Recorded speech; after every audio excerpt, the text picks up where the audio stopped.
tawi ko innete ko goɗɗo ko marɗa o ko marɗa ko hakkundejo non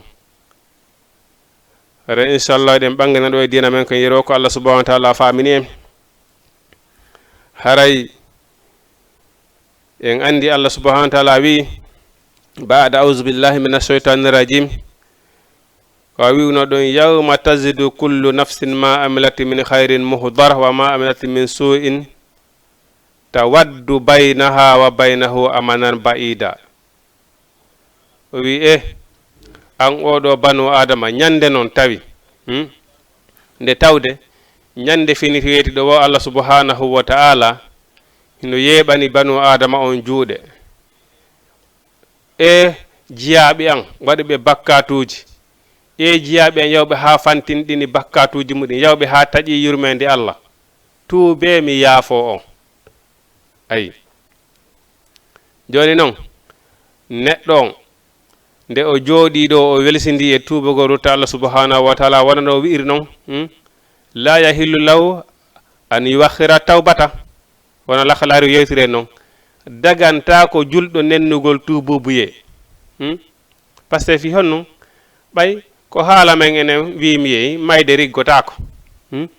mayde nden nde waɗete préveni nde nde ara joni noon ñande fini weeti o kanko Allah subhanahu wa ta'ala himo waɗi pere fiyoɗo jiyaɗo tuubu o yaafo on tigi ayi joni noon si a darike ɗo a salike nennugo a salike tuubugo rutto Allah subhanahu wa ta'ala ko honnum wawatama sakkade ka leynaga ɗo e tuubugo ruttoye Allah subhanahu wa ta'ala ko giggol mbuuri ka ko giggol galleji laɓe ɗi ka ko giggol rewɓe ko ɓuri heewde noon ko ɓuri heewde kon ko sakkoto e yimɓe ɓen e tuububuye ko fiyo ɗo aduna fi beele mbeɗa tuuyo aduna si wiyama noon tuuyo aduna koko woni hakkunde suddiɗo e duhiɗo kon ko ɗum ɗo ɓurata sakkade yimɓe ɓen e angal tinnagol tuububuye ay ko innugol ƴiƴan keccan diway ƴiƴan keccan diway a ƴiƴan keccan si diwi tawi woni hoore Allah subhanahu wa ta'ala yiɗa yarlaki ko ɗon woni passé an oɗo neɗɗo woni suddiɗo woni gorko ɓeynino jawa e ñande janggo ngala koye ngal ñamal ngal nanal ngal tawtata ñamal ngal ha landeɗa piiji dan hino tawa e majji ngal ɗo keccuyagal ma sukayagal ma jeunesse ma on koye honnum ɗum ɗon landuno ɓay Allah subhanahu wa ta'ala kanko kadi kaka jeunesse ma ka doole ma ɗon ka kattanal ma ɗon mana ilandema ka on tigi ɓe 15 ans 20 ans ha 40 ans ko ɗon Allah subhanahu wa ta'ala sokol ma bon si a ha heeɓi 60 ans 70 ans 80 Allah subhanahu wa ta'ala faade ko woni sokolama hande kadi est ce que goɗɗo a udditay ɗo entreprise ɗaɓɓa golloɓe yaha ɗaɓɓa mawɓe 60 ans 70 ans ambosaɓe a watta ɗum fiyo ɗum hayta waɗa ɗum par ce que ayne ɓeɓe hattana golle ɗe bon joni noon enen ko honnum accanten ha sawi innen joni ko sawi mi heeɓi 60 ans 70 ans on sawi noon mi yaha noon mi applique a diina kan fi hon wawata wonude wawata wonude ayi andi enen ko ɗum ɗon trompe diina ko fi suka kecco diina na fi mawɓende hande kadi ko yaa gollu diina kan ka wonuɗa suka kecco ɗon hande kadi sa heeɓi 60 ans 70 ans 80 90 ans tawi woni Allah subhanahu wa ta'ala okkima ha ton hande kadi ko timmingol wonɗa ko mottelugol si yeehi noon ha ka hannuɗa timmide ɗon tawi ko ɗon wonɗa e fuɗɗade mi tañƴinaki ɗon marsoyay ayi ha Allah subhanahu wa ta'ala hay o addi misal o ini essaye exemple ɗuɗo sa immi koɗo joni ay sodugol dammol fi awdi ko addaka ma si ko wayni ko awdi faalaɗa a yahay soodoya mbewa yawmba jiidi ha honki ha acci jiidi a soodoye dammol ganduɗa kolɗo ko nawyingol jiidotako hande kadi addaka ma addangol kama innaɗa sokole awdi ko ne besi ko be'um ko keccum yaata keccum kum fuɗɗaki jiide kum ɗon soodoyta addaka ma fi honnum fi par ce que ko intérêt wonɗa e ɗaɓɓude jonna darde ne a ƴiƴan kecca min ko jeunesse on accay taw min waɗa aduna amen o mais ɗum ko majjere noon ko ɗum Allah ko ɓen ɗon ko ɓeyɗo seytane innuno sakkoto ɓe diina kan ko ɗum ɗo woni sakkede diina kan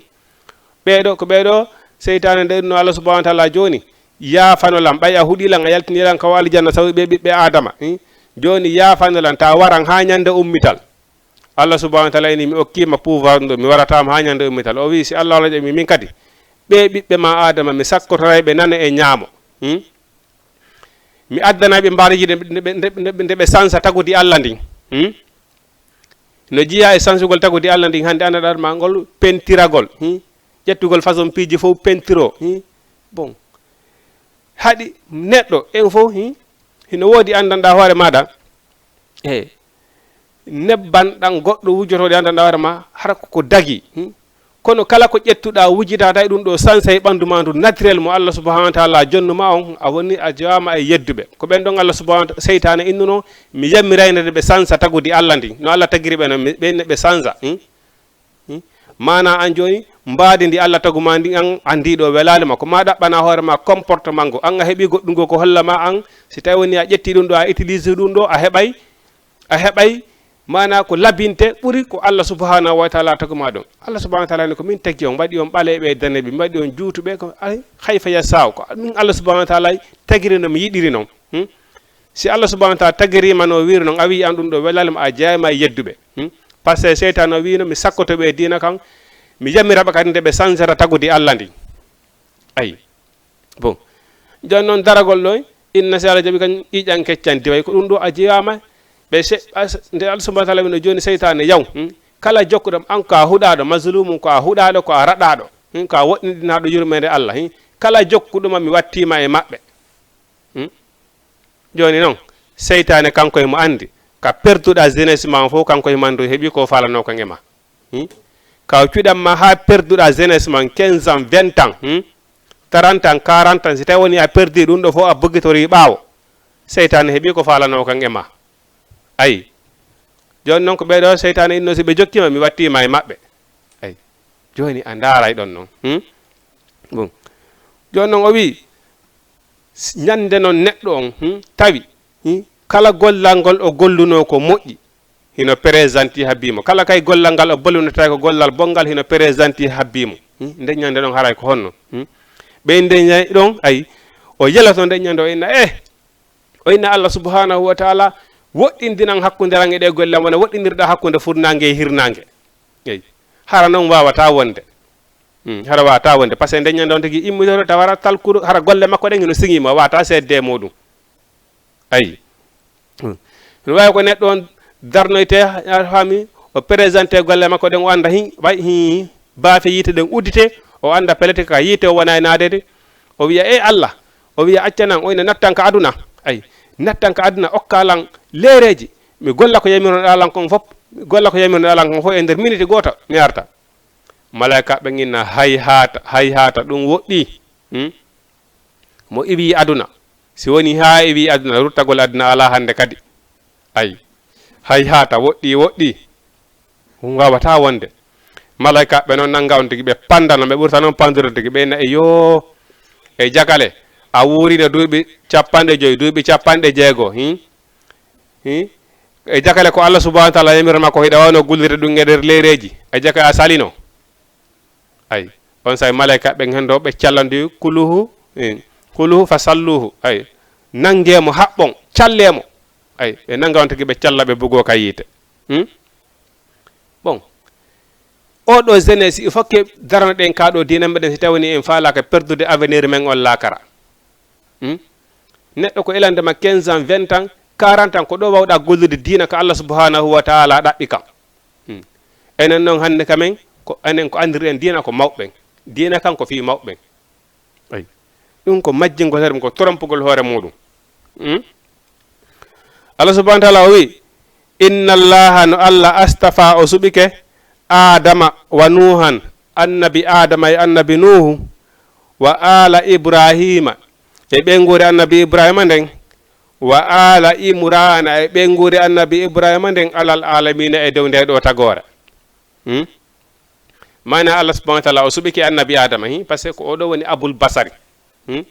kala wonɗe ka hoore leydi ɗo ko adam ko ɓi adama ay ko ɗum waɗi si Allah subhanahu wa ta'ala wi inna min khalaqnakum wa ja'alnakum al-qaba'ira li ta'arafu mi tagi on mi waɗi on leñi leñi mi waɗi on gori gori hay goto ɓura goto wala arabiyun wala azamiyun leñol hay gotol ɓura gotol fus menen ko men sirifaɓe menen ko men ɗum ɗo menen ko men ɓi ɗum ɗo ko ɓeɗo ɗo ɗum ala ton ka Allah subhanahu wa ta'ala wona leñol yarete ton ko yarete ka Allah subhanahu wa ta'ala ko kulol Allah innama akramakum indallahi atqakum ko ɓuri marde varel ka Allah subhanahu wa ta'ala ko ɓurɗo kulol Allah na leñol yarete ka Allah subhanahu wa ta'ala wona darja menen ko men ɓi kaari en ko min ɓe leñol kaari en ɗum ala ka Allah subhanahu wa ta'ala inna khalaqnakum wa ja'alnakum al-qaba'ila li ta'arafu men waɗiri on gori goñi e leƴƴi leƴƴi yen ɗum fi yon andidiri sinnama ɓeeɗo ko ɓeeɗo no anda ko ɓeeɗo ɓeeɗo ko ɓeeɗo no anda ko ɓeeɗo en fof eɗen andino leñi leñi ɗin wadore kamen eɗen andino gori gori ɗin wadore kamen Allah subhanahu wa ta'ala wi ko mi waɗiri ɗum ɗon ko fi yon andidiri si innama tun ko ɓeeɗo hara juha hay goto si innama ngal ɗo ko geɓal kaari en jiɓaka ko geɓal kara si innama ko geɓal bayloɓe ɓen ne jiɓaka komɓe woni bayloɓe ɓen si innama ko geɓal karamakoɓe ɓen ne jiɓaka komɓe woni karamakoɓe ɓen si innama ko geñal ñeeñuɓe ɓen ni jiɓaka komɓe woni ñeeñuɓe ɓen si innama ko geɓal gawloɓe ɓen ni jiɓaka komɓe woni gawloɓe ɓen ayi lita arafu ko fi yon andiri joni noon ɗum ɗo fof Allah subhanahu wa ta'ala o wi innama akramakum indallahi atqakum min ka an ɗo ka Allah subhanahu wa ta'ala ko ɓuri ɗo marde ɗo valeur ko ɓurɗo kulol Allah wo wonano winiri noon wata zawadu yoɓe fa inna khayru zadi attaqwa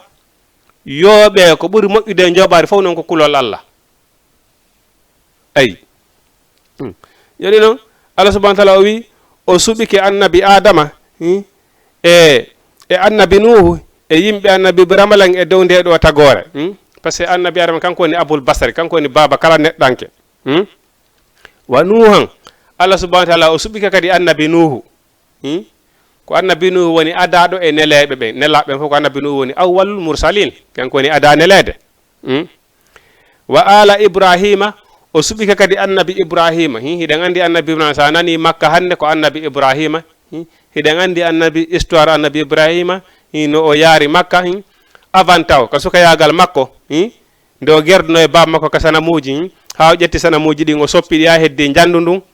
ha ɓe ari ɓe ƴettimo ɓe ukkimo ka nder yiite ɓe waɗi wongorode ko wiyete suudu yiite ke ɓe huƴƴimo ɓe bugimo nder ton Allah subhanahu wa ta'ala kunu bardan wa salaman ala ibrahima hey kan yiite laato ɓuuɓe nde kisala nabi ibrahima ayi hano o yaltiri noon hano o yaari o darni suudu kaba noon kanko e ɓiɗɗo makko on annabi ismaila ayi o wi zurriyatan ba'duha min ba'din ɓeɗo ko zurriya yoga e maɓɓe ko yoga mana ɓeɗo ko taniraɓe jokkodirɓe ɓe fof maɓɓe goral maɓɓe ngol mana ko gotol ayi o ni wallahu Allah sami'un ko nanowo alimun anduɗo Allah subhanahu wa ta'ala ko nanowo ko anduɗo ayi ko ɗum waɗi enen pullo fof tan wiye Allah fa ya unuɗo cobbal Allah subhanahu wa ta'ala kon ngoy woni fazkuruni azkurkum o wi anditelam mi andita on ayi si a ƴetti hoorema a jonni Allah subhanahu wa ta'ala a yankinanaki Allah subhanahu wa ta'ala sattaygoy ayi premier départ on sattaygoy ko waɗi Allah subhanahu wa ta'ala kanko sa wi a hooliki Allah tun a ƴetti hoorema a jonni Allah subhanahu wa ta'ala tun o esete taw ndara si a hoolori Allah subhanahu wa ta'ala a ƴetti fiyake ma on a jonni Allah subhanahu wa ta'ala tun o jarri bototoma wonda yimɓe tawa hara ɓe mari pijji ɗin 9 e 10 faami bon woɓɓe go déjà ɓe mantorane ɓe na accite kari na kanko inni ko Allah hoolori accitemo ɗon ayi bon hiyaɓe waɗa pijji ɗi 9 e 10 hiɓe galle maɓɓe labaɗi hiɓe otoje maɓɓe labaɗe ɓe jogui rewe maɓɓe labaɗe tawa an han si a hertike ɗa jeeɓi ko soƴƴira ayi wonano wi noon o jarri bora ma ɗum ɗon o jarri bora ma sattede si a yayi ɗo noon a wi ene tigui tigui on eyi ene ɓayɗo ɗum manike a yiltitari ɓawre wiya ay jaw ko sama kala wonno ayi ko ɗum waɗi si ɓeya arnoɓe naati ka diina hesun e fewdo nelaɗo ɓe ari ɓe nelaɗo ɓe ari ɓe naati ka diina tawari ka hefere yagal ɓe onno ɓe ari ɓe tawti nelaɗo ɓe naati ka diina tun hande ɓe tawni juuɗe hande kadi ɓe nelaɗo minen kadi min woni julɓe ayi enen kadi min naati kadi min woni kadi ɓe nelaɗo ni he ayde ne tun on jebbilike mana on naati on jebbilike kono on andaki taw si taw inni on jebbilike on woni tun on jebbilike on woni julɓe kono andaki taw est ce que on tabiti e diina kan haqqam ay par ce que no waɗi ɗo woɓɓe goo diina kan mana ko si taw woni hino weli tun ay ko si ɓe heɓude ko welata ɓe ɗum tun ɓe waway continde diina kan kono ka satti o ɓe yititora ɓawre ayi ko ɗum waɗi kuma Allah subhanahu wa ta'ala o essayay neɗɗo on o ndaara ɓawde innuɗa a ƴetti hoore ma a jonni Allah subhanahu wa ta'ala Allah subhanahu wa ta'ala anda a wonay mumini haqqan o tampa o jaribana peeji ha anda way hi imanu ma on tagbiti e jongo mo kada subhanahu wa ta'ala ñande go tun o yeƴƴitoyoma ayi asi o yeƴƴitoyke ma ɗon inchallahu rabbi annahi Allah subhanahu wa ta'ala yeƴƴitike ma ayi ɓe dariɓe ɗo noon hino yeddude Allah subhanahu wa ta'ala hino ponce pancanade ɗa hino jumpa o aduna no ɗaɓɓira no ɗaɓɓiri o Allah subhanahu wa ta'ala ni ñande be ñande o ɓeydanay ɓe ko ɓe faala kon mana ñande goɗɗo sino ɗaɓɓirde ɗo riba ñande fini weyti o Allah subhanahu wa ta'ala udditiramo dambugal no ɓeydora riba on a faami fi honnum o wi Allah subhanahu wa ta'ala wi fi yo ɓeydor bakkat mi heɓa no mi nangiroyamo fi yo mi heɓu hujja e hoore makko ayi ko ɗum waɗi so inni si a faalama laawol bone on Allah subhanahu wa ta'ala on winante bone o ay fi on fiyo heɓuno o nangiroye sa faalama kadi laawol moƴƴolngol Allah subhanahu wa ta'ala nebinante ɗum ɗon ɓe inni wono laawol moƴƴolngol e laawol bonngol ngol ka laakara ka yawgol ka laakara laawol bonngol ngol yawgol ka laakara hingol ko wiyete appuyage kon laawol yahaygol ka yiitengol ka laakara hingol yombi ha ay ko ɗum waɗi sa immani ke ɗo waɗigol ko boni kon a tawa no yombi ha no waɗi facile ha kono wallahi sa immani ke ɗo fi ko moƴƴi kon a tawa yombata wonata facile ayi ko ɗum waɗi gollugol ha yettoyo ko Allah subhanahu wa ta'ala hino metti fi ayi ko waɗi seytane sakkude ma taw fi wota gollu ko moƴƴi kon si a forti ha a golli ko moƴƴi kon kadi o sakko ma kadi fiyo ɗum ɗon kadi bonu ayi ko ɗum waɗi julɗo ko adi ko to ma heɓa imanu selluɗo imanu degerɗo itta wonkiji ma e suno aduna ɗum ɗon hino jeeya ko tawata ko degerta imanu goɗɗo on wota haaje otoje maɓɓe kattikateje maɓɓe wota haajite e maɓɓe labaɓe wota hakkite konti bancaire ji maɓɓe wota hakkite ñameteji maɓɓe welɗi hoolor ko Allah subhanahu wa ta'ala innuma to kon hino ka laakara to ko andanɗa hoorema yiitere meeɗa yuude siga muɗum ko wiyete alijanna kon yiitere meeɗa yuude siga muɗum nowru meeɗa nande siga muɗum himman ɗum ɗon ɗaɓɓu ɗum ɗon ayi ɗuroɗa e aduna wonana wiru noon ɗuroɗa e aduna e ko woni aduna kon fof inchallah on say a sunantako otoje goɗɗo a sunantako milliard ji goɗɗo a sunanta galleji goɗɗo ha ɗum dérange ma e dina ma kan ayi ko ma heɓa imanu selluɗo ayi ayni isi qalat imrana tuma nde sonnajo imrana on wi'uno kon boni o sonnajo ibrahima ko woni nene annabi isa maryam nene maryama ko wonno sonnajo imrana ayi o wi isi qalat imrana tuma nde nene maryama wi'uno sonna mana pati ko ɗo woni pati nene maryama annabi isa o wi rabbi jomi innino min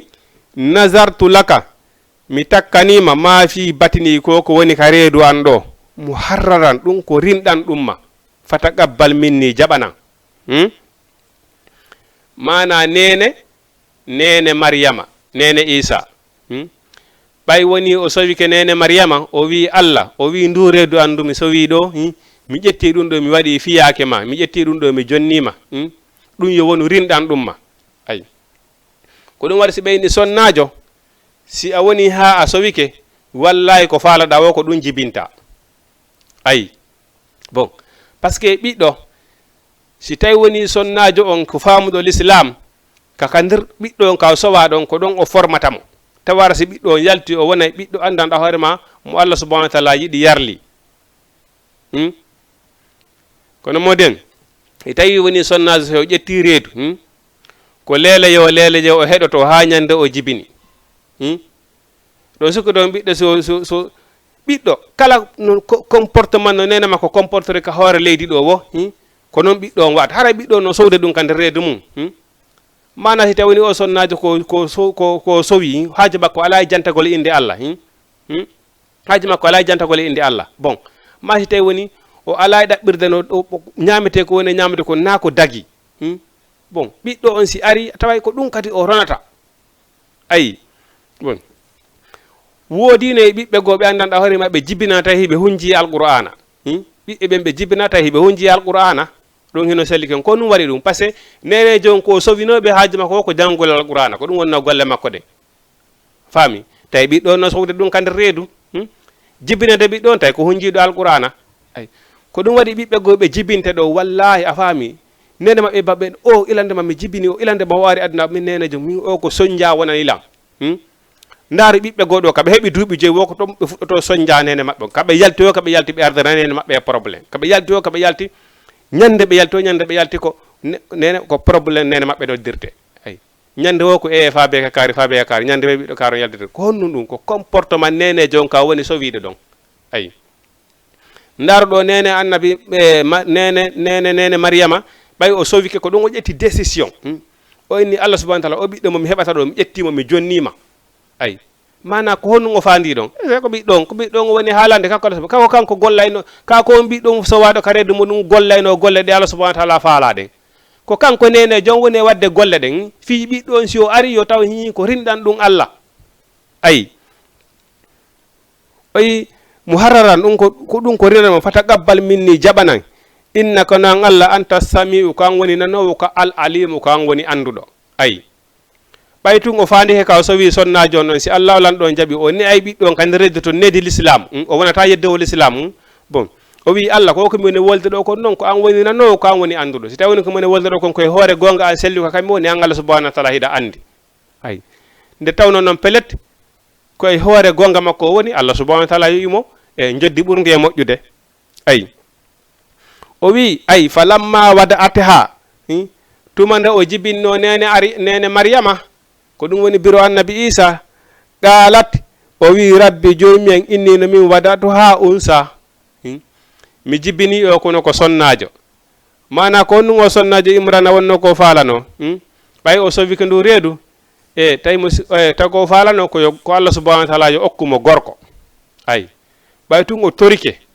Allah subhanahu wa ta'ala mo faala yo Allah subhanahu wa ta'ala okkumo gorko nde tawde noon hella ka diina ko gorko ɓuri marde ton martaba ɗon andi rewɓe kañum diina maɓɓe kan hino ɗoyti ayi gorko noon inchallah si tawi woni sina hay si a nawnide hay si a nawni en tant que haray haqqille ma kino ton hiɗa wawi gollude diina ayi bon o inni o jibini noon nene madama tawi ko sonnajo Allah subhanahu wa ta'ala wi wallahu alam bima wada'at Allah subhanahu wa ta'ala hino andi kon ko jibinɗa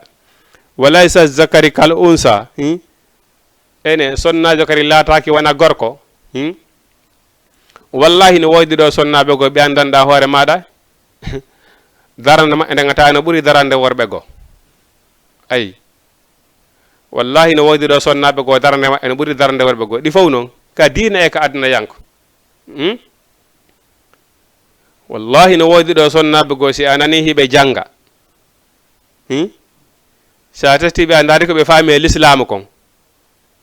wallahi a tawa hino weeli ayi heewa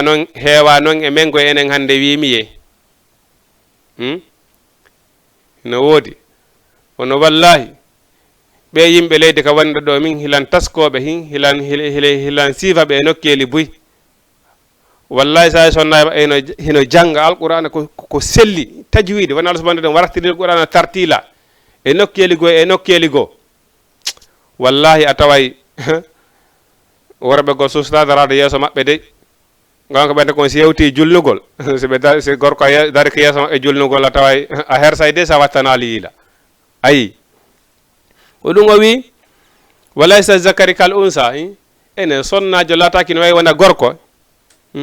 wa inni sammaytuha maryama o Allah subhanahu wa ta'ala wi mi innimo maryama ko wiyete maryama ko kurkadu Allah mana ka haala pulal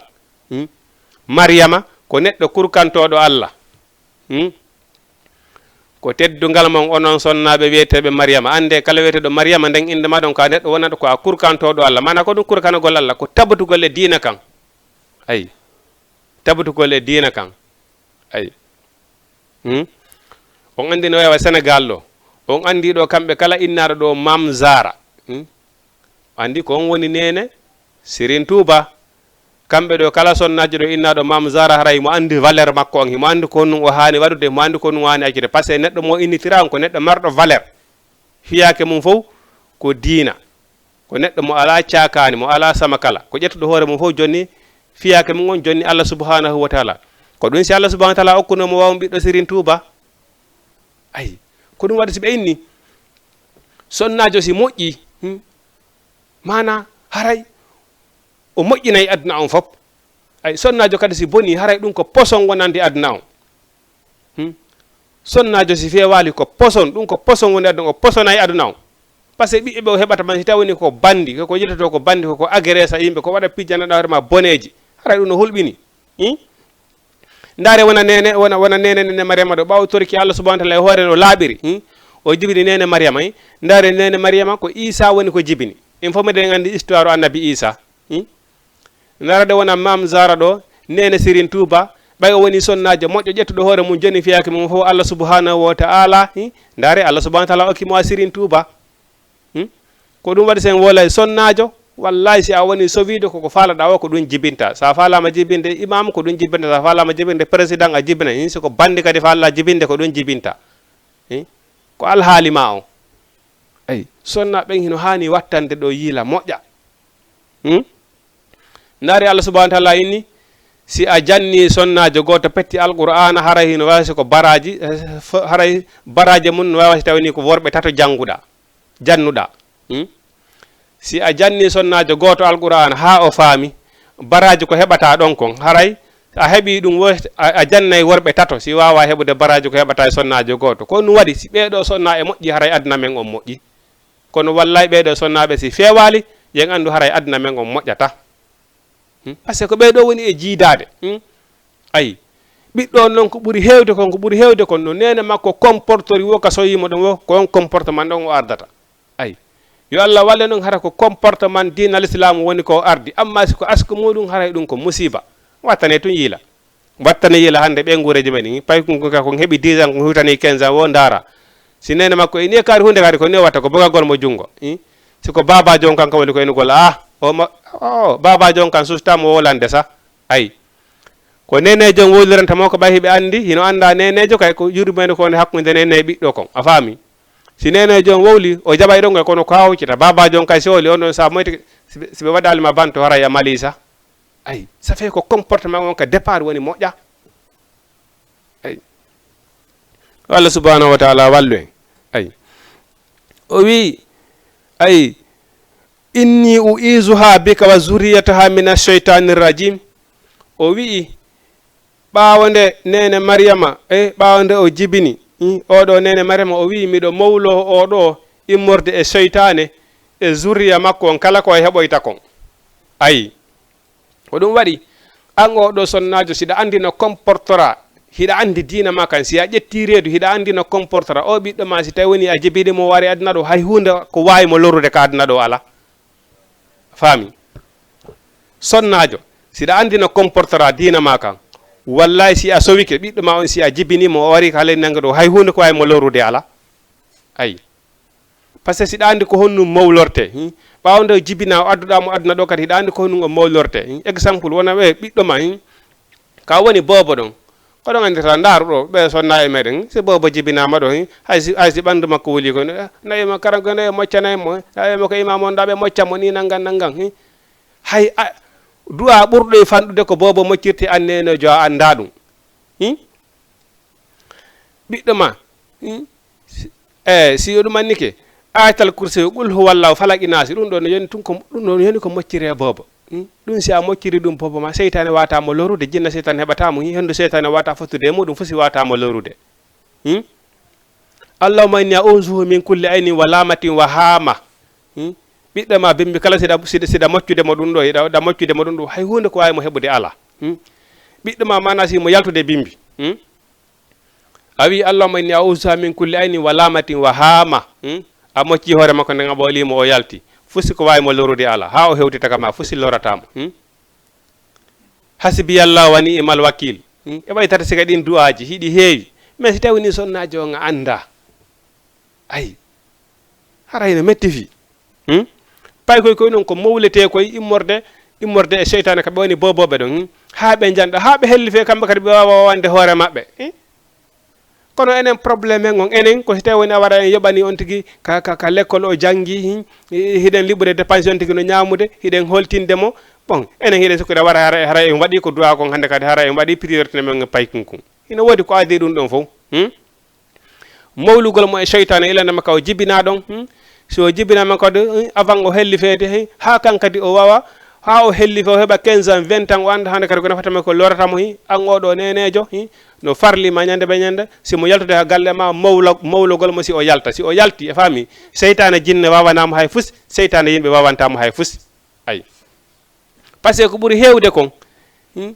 a ne ay ka nder suudu ma ha moƴƴa tawara ɓiɗɗo ma si o yalti ka yaasi kon ko newɗa ka nder suudu kon fof ɗe bedda on ka yaasi bonnita fes ayi joni noon ko honno mballatama ɗum ɗon ni a ɓiɗɗo ma on ka nder suudu ne eedi moƴƴiri si o yalti kadi hay so jillodiroyi e bandi honnunde a faami ta hara ɓen ɓe wawatamo lorude faami tawa hiɗa mawlimo immorde seytane par ce que seytane ko minal jinnati wannasi ko seytane yimɓe e seytane jinna woodi siɗa mawlade ɗin ɗon fondi ka nder suudu hay so on tigui yalti hay somo jillodirde e bande e pigui ɗin jeena e sappo Allah subahanahu wa taala araymo o wallamo hiɗen andi ɓeyni no woodi du'a mo neɗɗo janggata si a janggi on ɗon bimbi a faami Allah subhanahu wa taala renete itta e malaika ka ayne ha hewtita ka suudu ma mais si tawi woni a anda wona soba hen noon kitaballahi wa rasuli hiɗen ƴetti deftere nden waɗi ka ɓaw kecce men hiɗen buggitere nden mbawɗen ƴetti fiya kuji aduna ɗen hiccini yeeso ayi han ko noon ɓuuri saktude hande heɓa ɗo ɓiɗɗo ma sowagol e tampugol babajo ittugol dépense e dampugol nawnugol heɓa ɗo ɓiɗɗo ma redamo lebbi jeenayyi bambamo duuɓi ɗiɗi iɗen andi tampere ko woni ɗum ɗon ha o heɓa 10 ans tawatande keda suus tammo wolande a wiyatamo hunde kaare a wiyatamo sa wowli gotol o wowla e sappo ko satti ɓuuri ɗum hina woodi ɓay noon sonnaɓe ɓen si Allah holan ɗo jaaɓi needi maɓɓe nde fof ilandema kaɓe sowi ɗum ko Allah waɗirima ni Allah huuɗima walliri needi sonnaɓe ka galle fof ko Allah waɗirima ni Allah huuɗima Allah halkirima Allah wattima hunde kaari ko ɗum waɗi Allah subahanahu wa taala ne sonna ɓen ko kamɓe ɓuuri hewde ka yiite jahannama ɓe maki ko ɗum ɗo woniri ɓeni par ce que ɓe heewi huɗugol sa heeɓe ɓe ɗo a wi yo Allah huuɗe tawi ko ɗum wonamo nder sa wi hay wi pay ko waɗu ɗum so pay ko Allah huuɗima Allah waɗirima ni Allah subahanahu wa taala wi noon kuddidinde yiltitota ko sina ka nde iwi ɗon si a wi Allah huuɗima Allah waɗirima ndi ɗo hunde kadi kuddidinde immoto ɗon ndi ƴawara ndi yaha ha ndi hewti hakka asamawjo jeɗɗo kandi hewti o on ɗon asama ina place ma ala ɗo ndi ara ndi fuɗɗo ka leydi ɗo ndi yaha ha ka leydi jeɗɗaɓiri kandi hewti o ndin ɗon leydi ina place ma ala ɗo ndi yiltito ka huɗuɗo ndiyon ɗon si a huuɗi ɓengure ma nden kuddinin koye ɓengure ma nden woni yilitade joni noon sikka a heɓa jan ton a heɓa jang wata wonde eyi joni noon neɗɗo so tawi woni suddiɗo himo andi l'islam himo andi ko Allah mo andi déjà himo sonnajo himo andi l'islam himo andi nelaɗo maaki sonnaɓe ɓen ko ɗuɗɗinoyta ko sonnaɓe ɓuuri ɗuɗde ka yiite ɓe landa ɓe wi ko honno woni sabarum ɗon ɓe wi ɓe ɗuɗɗini huɗugol kamɓe sonnaɓe ɓe ɗuɗɗini huɗugol sonnajo si tawi woni pelleti o jangi ɗum o faami wallahi o huɗata par ce que haray himo ani o tawa e yimɓe yiite o rentoto ɗum ɗon ayi hundere ɗon sa anda ko nde masibo wallahi no rentorande haray no satti ayi ko ɗum waɗi ɗi probléme ji ɓengureji ko jogiɗen kam fof ko angal famugol ka ɗo diina meɗen tuba a susata wowlude a wola tun ɓe kañum nande sukkude kamɓe ɓe so tawi woni hara maayi arti a wolay tun ko Allah subahanahu wa taala andi moƴƴo ko Allah andi mo natoyta alijanna ko Allah andi natata par ce que hay goto wata gollande alijanna nelaɗo moɗe Muhammadu sallallahu alaihi wasallam kanko hoore makko o wi mi wawata natirde alijanna sina yurmede Allah ayi kono noon mi tañƴini dow ko golluɗo tañƴini si lewru maayi yoɓede waaliɗo ka suudu mum a gollali mi tañƴinaki lewru maayiɗa tañƴiniɗo yoɓede haray do awa ko sa immikida yahi ya agrégé goɗɗo walla a wujjoyi maara ko an ne gerdata par ce que neɗɗo mo gollata o heɓata salaire haray do ko ya joro ɗon awa ha si goɗɗo ari wiima ɗo awa fi sabilillahi no mi hokkima ɗum ɗo ko say golle ɓen ko so ɓe yoɓo jama ɓe ari ko ɓe gollani kon ɓe ƴetta ɗo ɓe nama way hin ɗum ɗo jaɓa o ma yaha jattoya goɗɗo haray ko siko ɗum ɗon ɗum habbiɗa mo gollali habbaki salaire ayi bon Allah subhanahu wa ta'ala la yudiu ajra al muhsinina Allah subhanahu wa ta'ala o wi o inni o yeɓata jeddi moƴƴimɓe golle ɓe ayi wallahi si a golli Allah subhanahu wa ta'ala wi haray tañƴino yurmede makko nde ayi ko ɗum waɗi so Allah subhanahu wa ta'ala o wi kanko yiɗa sikkitede si a golli tun diina tañƴino Allah subhanahu wa ta'ala jaɓanima si a hoori lewru suma ye handu mayi kuya heɓu yaqini Allah jaɓanima ka korka maɗo si a juuli ha gayni ko ya heɓu yaqini pelletti Allah subhanahu wa ta'ala jaɓanilan ko komi juuli ɗo ko ayi sa itti sadaka ko ya hoolo Allah subhanahu wa ta'ala jaɓanima mana kala ko golluɗa e moƴƴere ko ya hoolo Allah subhanahu wa ta'ala jaɓanima ko ya hoolo Allah subhanahu sa hooliki Allah subhanahu wa ta'ala tun kadadum ayi ko ɗum o wi kanko Allah subhanahu wa ta'ala naya sikkitamo ay hasbiyallahu wa ni'mal wakilu ayi wa ala llahi falyatawakkalil mu'minuna Allah joni lan ko Allah joni ko hoolore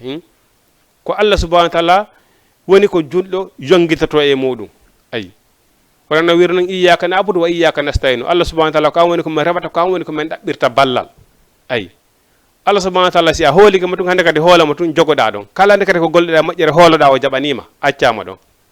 kanko woni joni yurmede inchallah o jaɓante ayi kono si a sikkiti ke tun haray moƴƴa ayi oyni ay mi mawlike mo oyni mi mawlike o ɓiɗɗo an immorde e cheytane ay fataqabbalaha rabbuha bi qabulin hasanin Allah subhanahu wa ta'ala jaɓani nene mariama jaɓande moƴƴere nde tawde noon himo laɓɓini ɓernde makko nden ay wa kaffalaha zakariya ko annabi zakariya woni ko ne'i nene mariama mana ɓay nene mariama ɓa o jibinama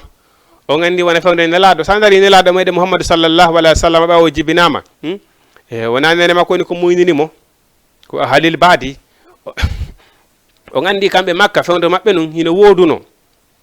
si tawi yimɓeɓe woɓɓe goo ɓe jibinayno hara ɓe mara moyen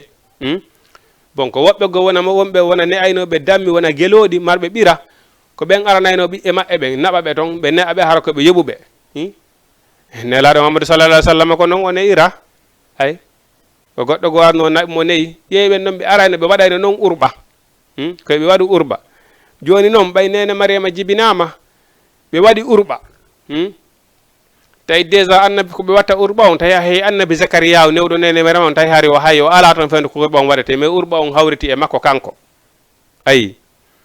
ko ɗum wasi ɓayni wa kaffalaha zakariya annabi zakariya kanko woni ko ne'i nene mariama ayi kullama dakhala alayha zakariya almihrabu wasada indaha risqa joni noon mbayi annabi zakariya ɓa o yahani nene mariama o addiɓe ka suudu makko ka o waɗi ɓe ɗon ka suudu makko ɗon ka o ne'ata ɓe ɗon si o yalti sa nga o are o ara o tawa ñamete ta ñamete addanoma ton ay harana kanko addi ayi bon on say qalat wa ya mariama anna laki haza o wi e mariama o ñamete ɗo ko honto iwi kombo addi ɗum qalat nene mariama wi huwano ɗum ɗo min indillahi ɗum ko immorde kaka Allah subhanahu wa ta'ala woni ko ɗum iwri ayi inna allah no Allah yarzugu himo arsika manesa o mo yiɗi bi khayri hisabin ko alda e hasbugol ko alda e kontore ndaare ɗo seede ko wonɗe nge wolude ɗo kom wallahi sonnajo si a sowike a préparé ɓiɗɗo ma e hoore ko Allah subhanahu wa ta'ala yiɗi yarli wona Allah subhanahu wa ta'ala wi'iri noon goggo tawa a ɗoftike moodi ma a hoori a juuli waɓutuji ma ɗin joyi a hoori lewru ma suuma yendu wallahi ko faalaɗa o ko ɗum jibinta ayi joni ndaare ɓay nene mariama ɗo ɓay tun himo yankane Allah subhanahu wa ta'ala o rinɗanino Allah subhanahu wa ta'ala ko sowi ɓay o jibinama ndaare ɓiɗɗo o Allah subhanahu wa ta'ala fuɗɗike yurminde cippinde yurmede makko nden ko woni bobo ɗon taw ƴettuɗo mo addi newugol ɗon suudu ka o woni ɗon Allah subhanahu wa ta'ala no cippinde ɗon yurmede ɗo addude ɗon ñamete e hoore na goɗɗo jangani ko Allah subhanahu wa ta'ala woni e addude ɗum ɗo fof ko moƴƴiki nene makko moƴƴunokin ko sowimo intérêt on fuɗɗiki arde ɗo ka woni bobo ɗon taw ayi oyni hunalika ko ɗon da'a zakariya annabi zakariya du'i ayi o wi ya rabbi ko an e joomi zakariya rabbahu annabi zakariya ko ɗum o du'i joomi makko ko ɗum o du'i o tori ka Allah qala wi rabbi joomi an haboli okkan min ladunka immorde kama zuriya tayyibatan laaɓuɗo innaka no andi sami'u du'ai ka nanowo du'a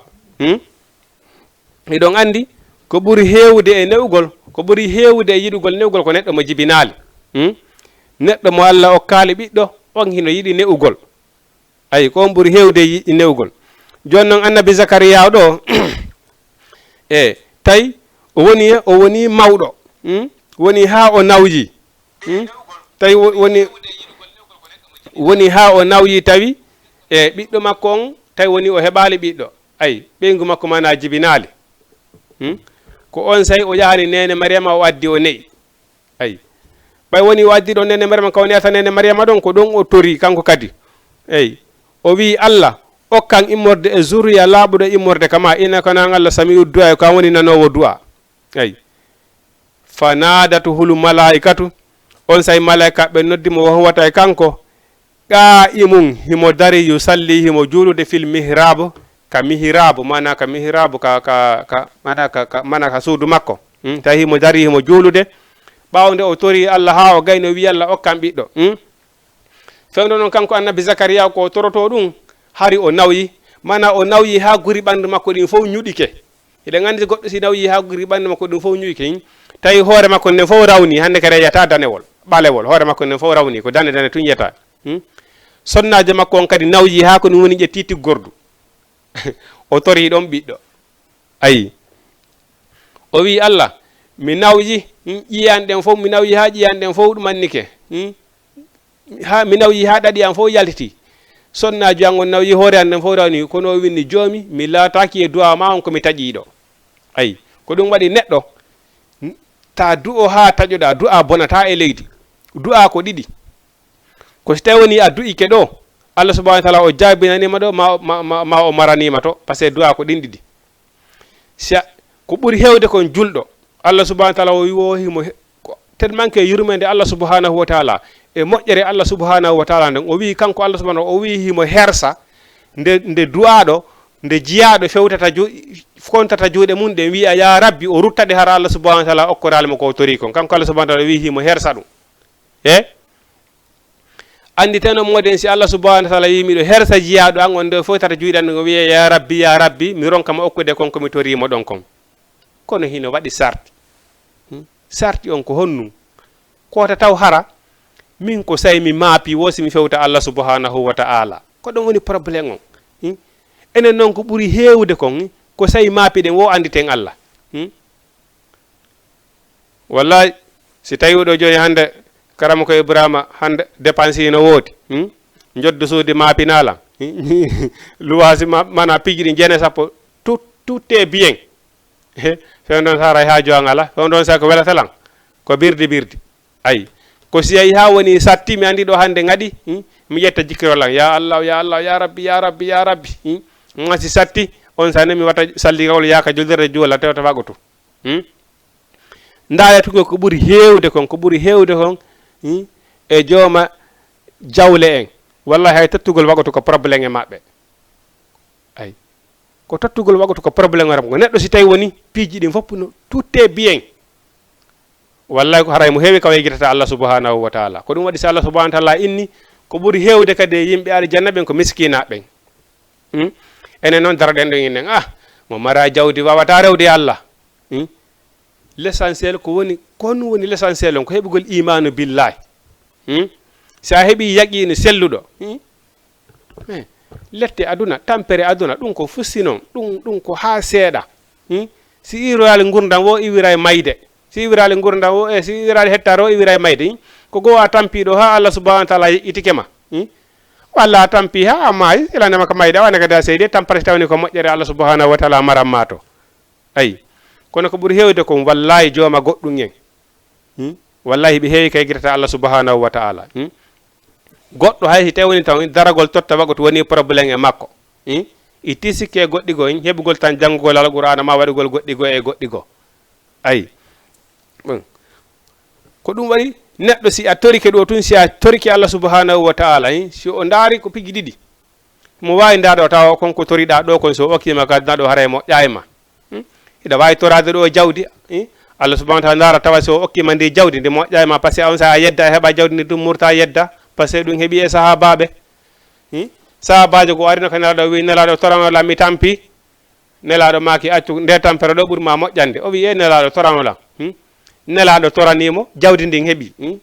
jarayɗen yaha gista ɗon par ce que on gista ɗon seyni en ƴettay mo ɗo ƴettay tan ndo heɓuno jawdi ndi ɗum wonno saabu ko yaltinimo e l'islamu fes ay o tiya yimɓe yiite ay bon hiɗa wawi torade ɗo jawdi Allah subhanahu wa ta'ala o ndara o nda so okkima ndi jawdi ndi mo ƴayma on du'a maɗon noon o ƴettama o maranamamo to kala kara si yeehi ɗon noon ha torike ɗon noon duuɓi inna mi toriki Allah wala jabinani tigi tigi mi yaltidi nane mi découragé ke awande kadi ara e boni eyi ya andu du'a ma on si o jabaki ɗo to himo jabade to ka bonoyta to faami hay noon si tawi woni o jaabike aduna ɗo harana moƴƴamma faami mi ɓuri tan inade tun o jabade ka bonoyta to ka luttoyta to mi tan ini ko ɗum ɓuurima moƴƴande hay si a torike jawdi aduna ɗo harata so okkima jawdi den hino moƴƴi e ma a faami bon mi tan ini tun jabagol ka bonoyta to ko ton ɓuuri moƴƴude ay ko ɗum waɗi so ɓayni wo du'a yanata e leydi si jabaki ɗo tun yandu hara eno jabade to ay tawan tigui du'o ha o décourage o ayi ko ɗum waɗi ndaɗo awɗo annabi Zakariya hari o nawji hoore makko nden fof furɗi sonnaji makko nawji kono ko ɗon o tori ɓiɗɗo Allah subhanahu wa ta'ala okkimo ɓiɗɗo on ay malaika ɓe noddimo tawi himo juulude ɓe wi inna allaha no Allah yubassiruka himo weltinirama bi Yahya ay annabi Yahya musaddigan ko o gonginɗo bi kalimatin konngol minallahi immorde ka Allah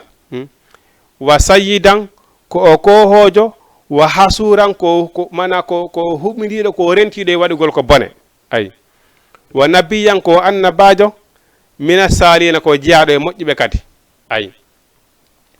ndareɗo kadi ɓay tun tawde du'a annabi Zakariya on ko du'a laaɓuɗo e hoore himo hooli Allah subhanahu wa ta'ala o ƴetti ka woni kecco o torki Allah ha hoore makko nden fof nawji ha hoore makko nden fof furɗi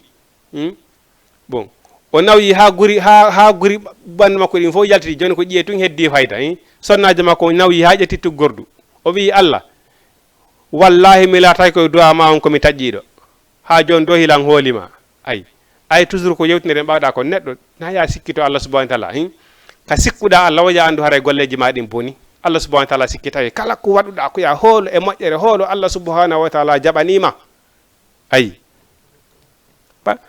ay nde tawno himo hooli Allah subhanahu wa ta'ala ndare Allah subhanahu wa ta'ala noddimo o wi inna allaha no Allah yubassiruka mo weltinirde bi Yahya musaddigan gogo annabi Yahya ko neɗɗo gonguɗo o fenata ay toujours ko kono ɗen wolde nanen ko neɗɗo si a laaɓi tun a préparé ɓiɗɗo ma o ɓiɗɗo on aray tawa hara ko neɗɗo mo Allah subhanahu wa ta'ala yiɗi yarli mo tagore nden fof kadi hara yeeli siga muɗum ay ko nenejo on noon préparanta ɗum musaddigan ko gonginɗo bi kalimatin konngol minal emore kala wa sayyidan ko o kohojo wa hasuran ko neɗɗo mo waɗata ko boni wa nabiyan ko annabajo minas salihina ko jeyaɗo e moƴƴuɓe ay qala o wi rabbi jomin anna yakuna li khulamun ko honno non latorantami ɓiɗɗo kadi balahayal kibaru mi nawji wamraati sonnaji on aqirun mana o dikkaki woni ha o nawyi ko demaro o dikkaki qala Allah subhanahu wa ta'ala wi kazalika ko wonani kazalika Allah ko wonani yafalu Allah subhanahu wa ta'ala goldirta ma saw konko yiɗi ay Allah subhanahu wa ta'ala kanko kala ko faala waɗude ɗum wawawi wonude ay qala on say kanko annabi Zakariya o wi rabbi jomi an isi alli waɗanan ayatan mande qala Allah subhanahu wa ta'ala wi ayatu ka mande nden Allah tukalliman nasa ko nde a yewdita yeyɓen salasata ayyamin balɗe tati illa ramzan si wona leppango ay mana kanko annabi Zakariya ko kilifajo nun e nokkure nden ko mawɗo goro e nokkure nden kala ko woni wo koye makko arete Allah subhanahu wa ta'ala wi a mande wonde ma heɓay ɓiɗɗo a wona e balɗe tati hara wowlata ay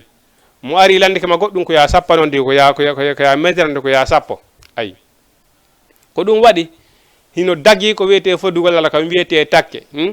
neɗɗo si woni ha jiidi sattirima hiɗa wawi horude balɗe tati wiya Allah fewta hay laɓɓina ɓernde ma nden wiya Allah lam hordude ɗe balɗe ɗo tati mi torikema Allah okkam ɓiɗɗo hino daggo hiɗa wawi ƴettude jawdi ma laaɓundi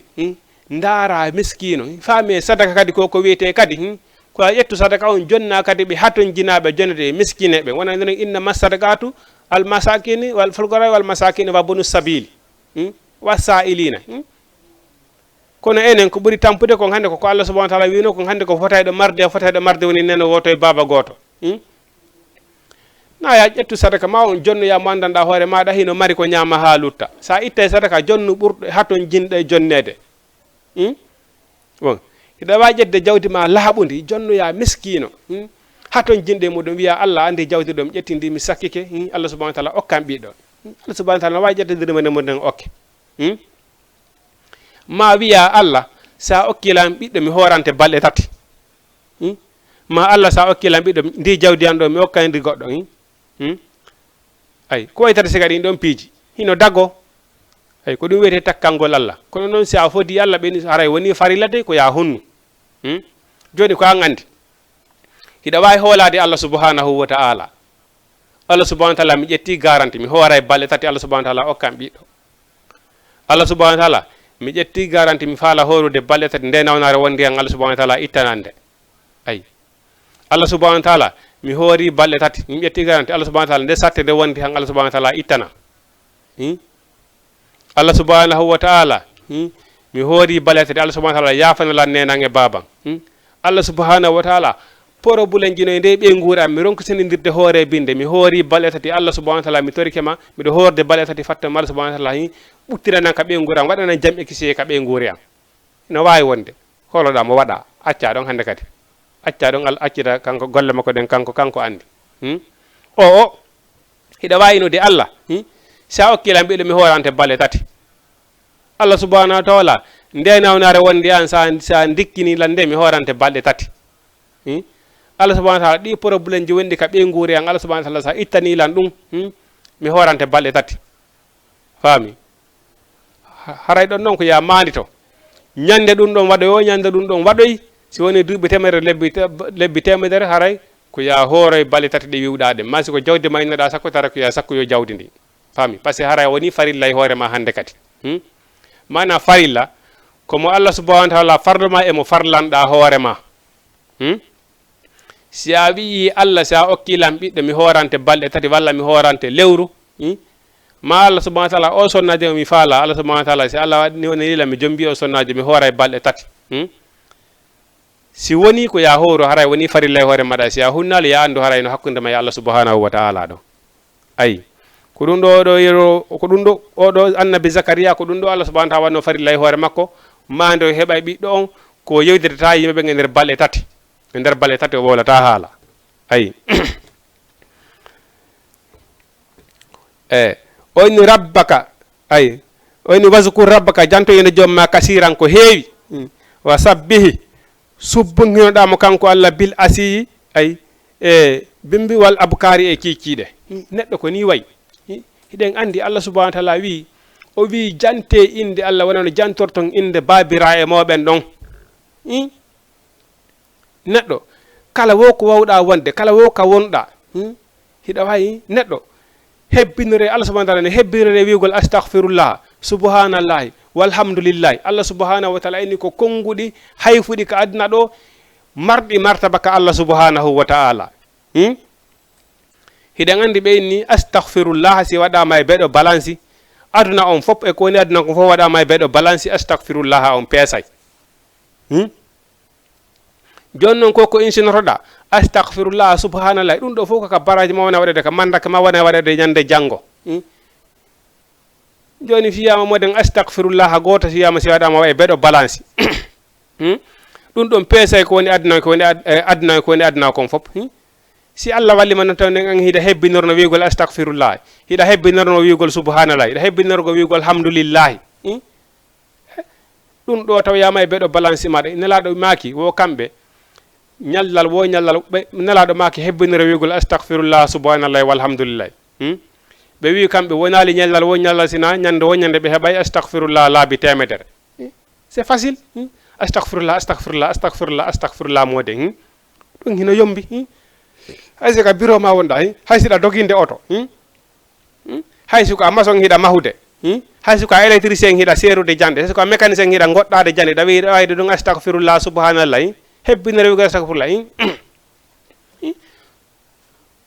itti noon e sikke ɓe ala e golle ilande ma nanɗa noddi woɓɓe goo ko weeti bimbi 4 ɓe sonnaɓe ka weeti bimbi si allah jaam si allah lan ɗon walliɓe dépense en kon hino woodi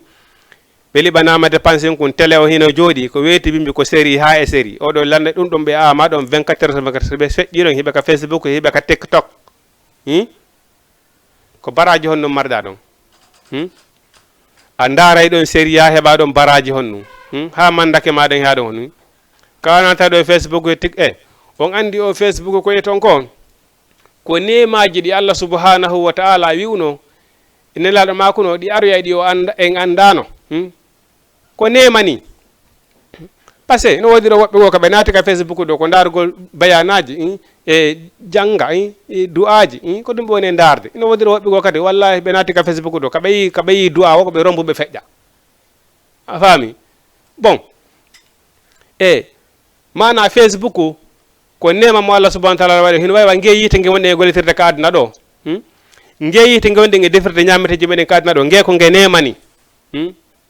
yite ngen ko lakara to woni par ce que nge yite ɗo ko nge wonɗe e gollitirde ɗo ko nge wonɗe e defirde ko ñaamen nge ko nge nema kono est ce que joni sa huɓɓini ɗo joni gaz ma on ha a gayni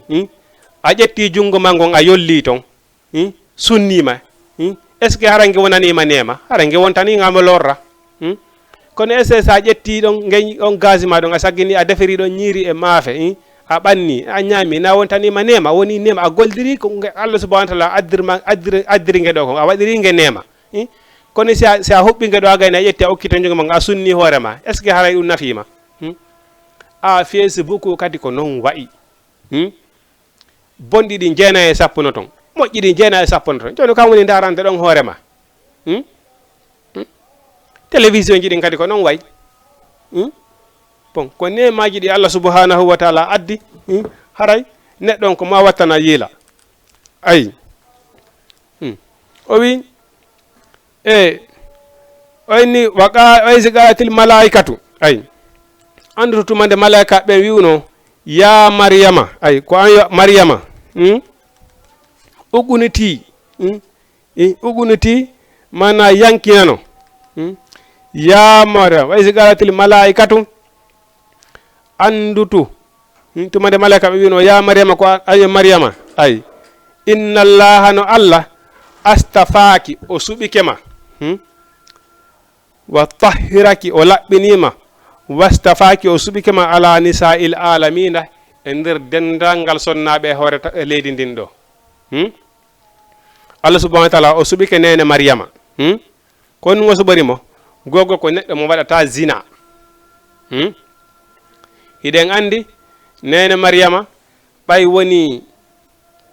Allah subhanahu wa ta'ala faandike waɗugo ruhu annabi Isa on ka tege makko o yahi ka burure o yaw ka burure e haaju makko ko ɗon seydina jibrilu feeñi e makko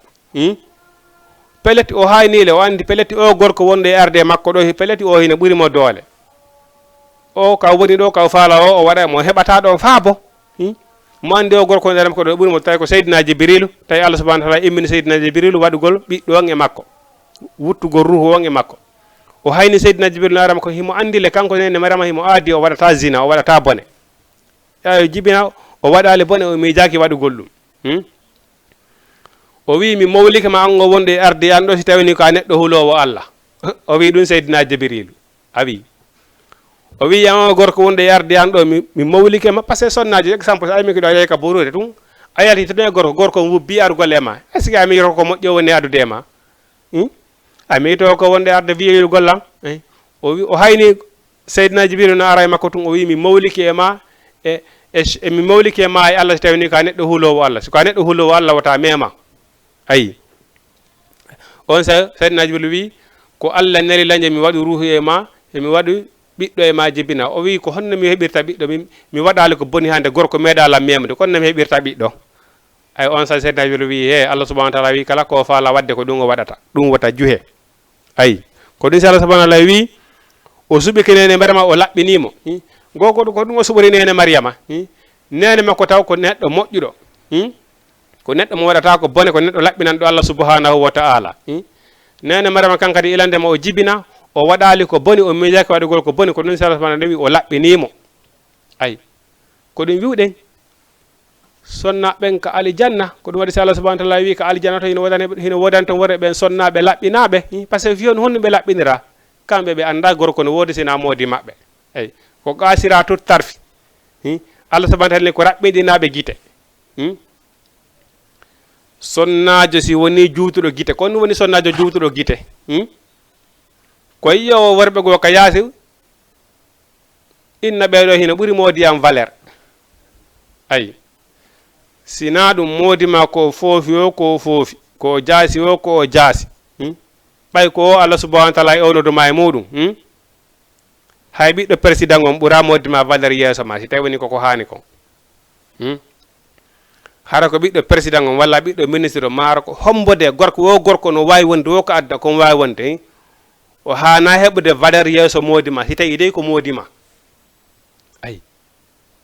ko ɗum waɗi salas benen ni a fayru ko laɓɓinaɓe par ce que ɓe anda gorko sina moodi maɓɓe ko ɓe woni laaɓuɓe ɓen ko ɗum waɗi si Allah subhanahu wa ta'ala ɗo nene Mariama ko neɗɗo laɓɓinaɗo par ce que fi honnum o waɗata bone o waɗata zina ko neɗɗo laaɓuɗo ayi ko ɗum waɗi so inni o suɓikimo e hoore sonnaɓe windere nden fop ayi ko neɗɗo laaɓuɗo mo waɗata bone o inni zalika ɗum ɗo min anba il haybi ko kabaruji wirniɗi ni nuhihi ilayka meɗen wahayneda e maayo Muhammadu ayi mana ɗiɗo ko kabaruji wirniɗi an Muhammadu ɗiɗo fof a andano ɗiɗo fof min addi min andinma fiya famude histoire annabi Zakariya histoire annabi Isa histoire annabi Yahya so daari ɓeɗo fof ko jiyaɓe bani Israil sa jangi alqur'ana fama fi annabi Musa fama fi annabi Ibrahima fama fi annabi Isa o mo indi hande ko ɓiɗɗo Allah Allah subhanahu wa ta'ala wi o mara ɓiɗɗo leydi ndin giddi asama on giddi sabu honno fi hiɓe noddani Allah ɓiɗɗo nde tawde noon ndi leydi ɗo kala ko waɗa e hoore leydi may ɗo hindi muññi boneji ko waɗete hoore ndi leydi ɗo kon fop haray ndi leydi hindi ɓitti hindi ɓitti jinaji e boneji ko wona wadde hoore ndi leydi ko fon haray hindi leydi ndin hino ɓitti ko ɓay tun haray ndi susta yeddude Allah subhanahu wa ta'ala fiyon num ko Allah subhanahu wa ta'ala weƴƴutuno ndi ha gayni waɗi ɗo yamirinde ko yamirinde kon kayre ndi yeddata Allah subhanahu wa ta'ala ko ɗum waɗi ñande janggo ndi leydi ɗo ko ɓe wi ko ndi taggete ndi ɓaare ɗum yo henan en ɗum ko haqiqa noon ñande dargal ndi leydi ɗo ndi taggete ndi ha ndi qiro ndi immoyto ndi fiɗɗo si woni yama ka dargal ndi leydi ɗo ndi immoyto ndi fiɗɗo wonno andirɗo gertogal si ngal leyfino ngal fiɗɗorta noon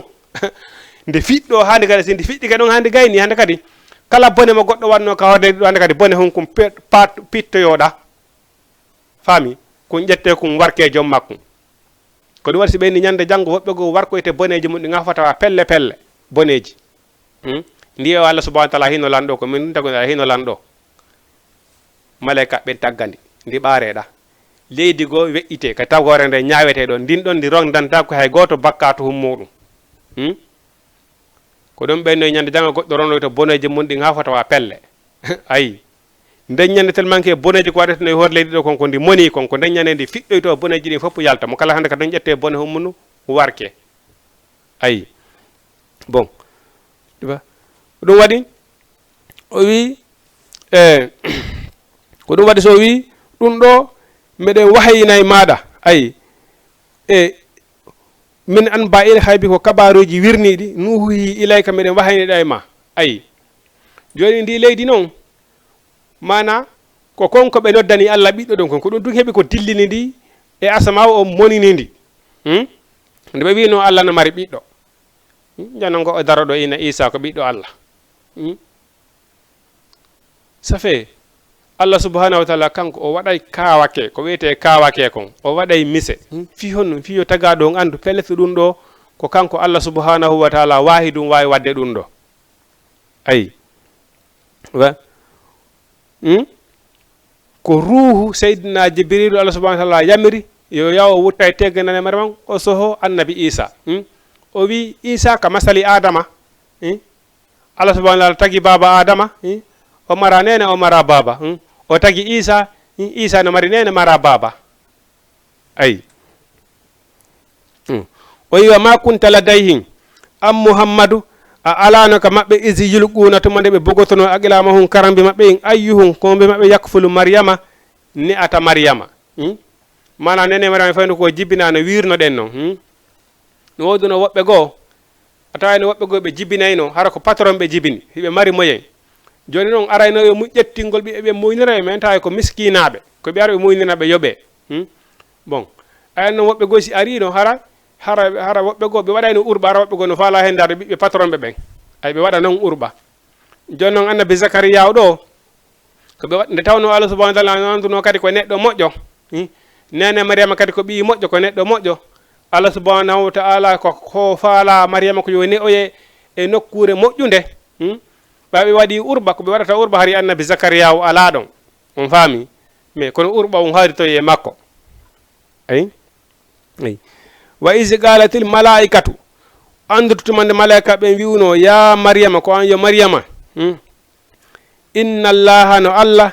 yubashiruki himo weltinire bi kalimatin konngol minhu immode ko makko kanko Allah subhanahu wa ta'ala ismuhu ay konngol ngo almasihu ko mema sella kanko annabi Isa so ari o tawi goɗɗoyno nawni ko nawdar nden tiiɗo so memima andi kay yeyi ɗon ha Allah subhanahu wa ta'ala okkimo hay martaba si goɗɗo maayi o ari o immintini on tigi ayi ko ɗon noon yawno ha ɓe inni oɗo ko ɓiɗɗo Allah ayi nde suka on walino maayi annabi Isa ari o memimo e suka on immi ɓe wi oɗo ko ɓiɗɗo Allah Allah subhanahu kanko annabi Isa wi ko immorde Allah kala ko wowluno kala ko waɗano Allah subhanahu wa ta'ala o ene ko immorde Allah ayi kamɓe ɓe acci ɗum ɗon fof ɓe wi ko ɓiɗɗo Allah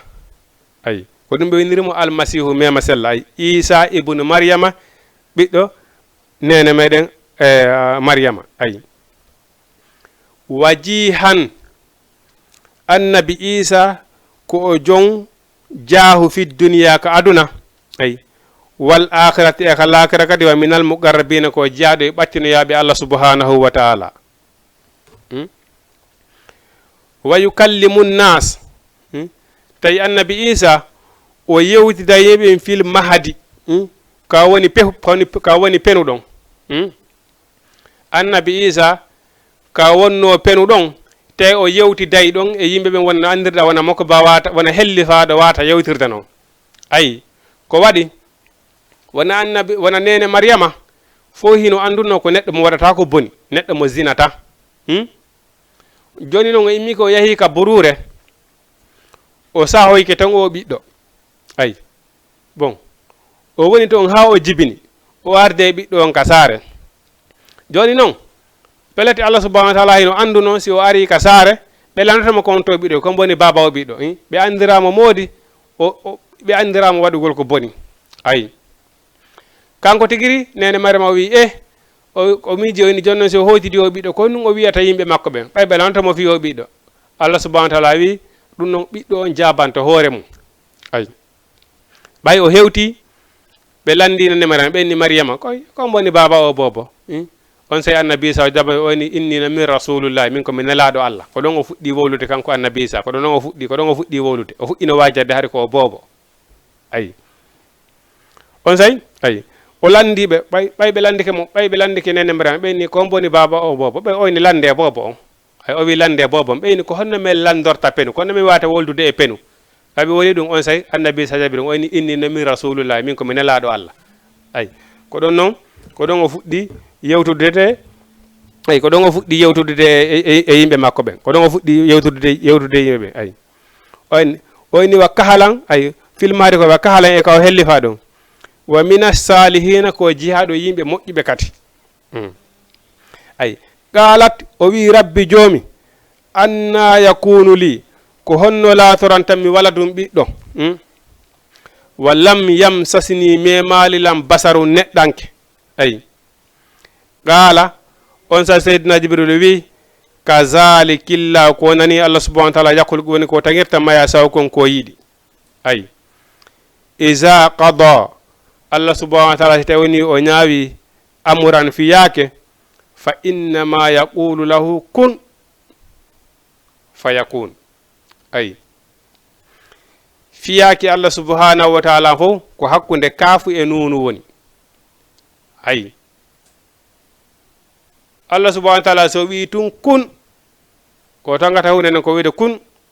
fayakun hunde nden nde wonay ayi fiyaki allah subhanahu wa taala ko fof ko ɗon woni wa yuallimuhumul kitaba annabi isa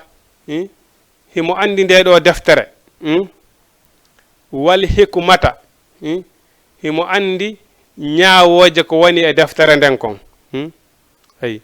wat tawreta ay ko ɗum woni tawreta ko nden ɗon cippedeno e annabi Musa eɗon andi ko ɓay annabi Musa feƴƴi annabi Isa ari ayi ɓay annabi Isa feƴƴi nelaɗo meɗen Muhammadu sallallahu alayhi wa sallam ari akhiru rasulu sakkitaɗo ne leyde on annabi Isa ɓay o ari déjà tawi deftere nden tawreta tawi himo hunjinde himo andi nde wal inzila tawi inzila kadi cippinande makko ne nden ɗon kadi himo andi nde ayi wa rasulan ko o nelaɗo kadi ila bani israila faade e bani israila en o wi annino min kadi ko gonga ji'itukum mi addani on bi ayati mandeji min rabbikum immorde ka joomi moɗon mi addani on mu'jizaji mandeji immorde ka joomi moɗon est ce que si tawnara kanko annabi Isa himo anduno ko ɓiɗɗo Allah har mo anduno ko ɓiɗɗo Allah o wi nayno mi addani on mandeji immorde ka baban ka kono ko ɗum o wi annino min gaddi a jiɗikum bi ayati mi addani on mande min rabbi ko immorde ka joomi mon ɗo holli Isa wona ɓiɗɗo Allah abadan ko fefinda ɗum baka e makko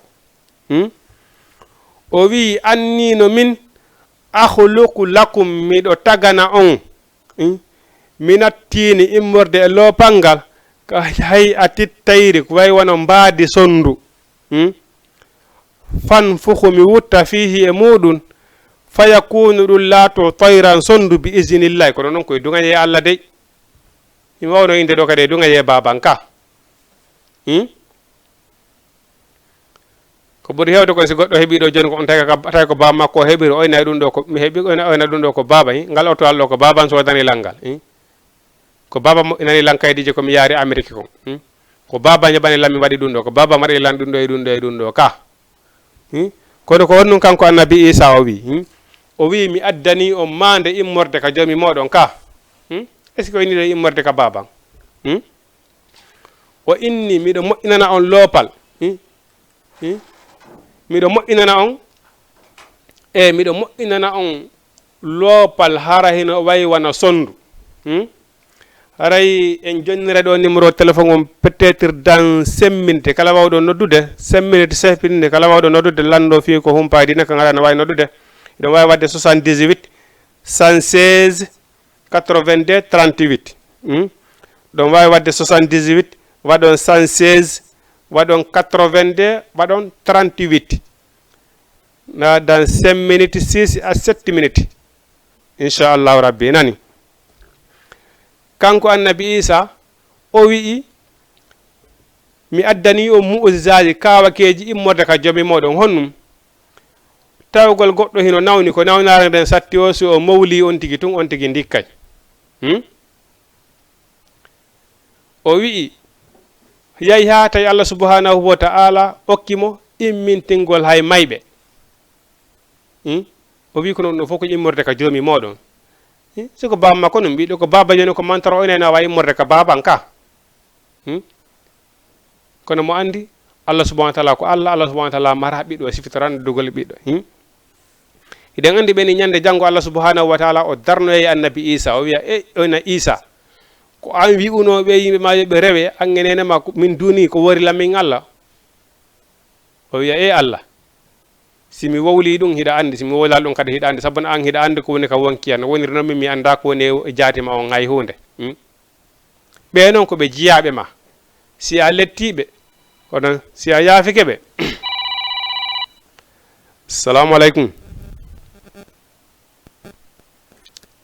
assalamu aleykum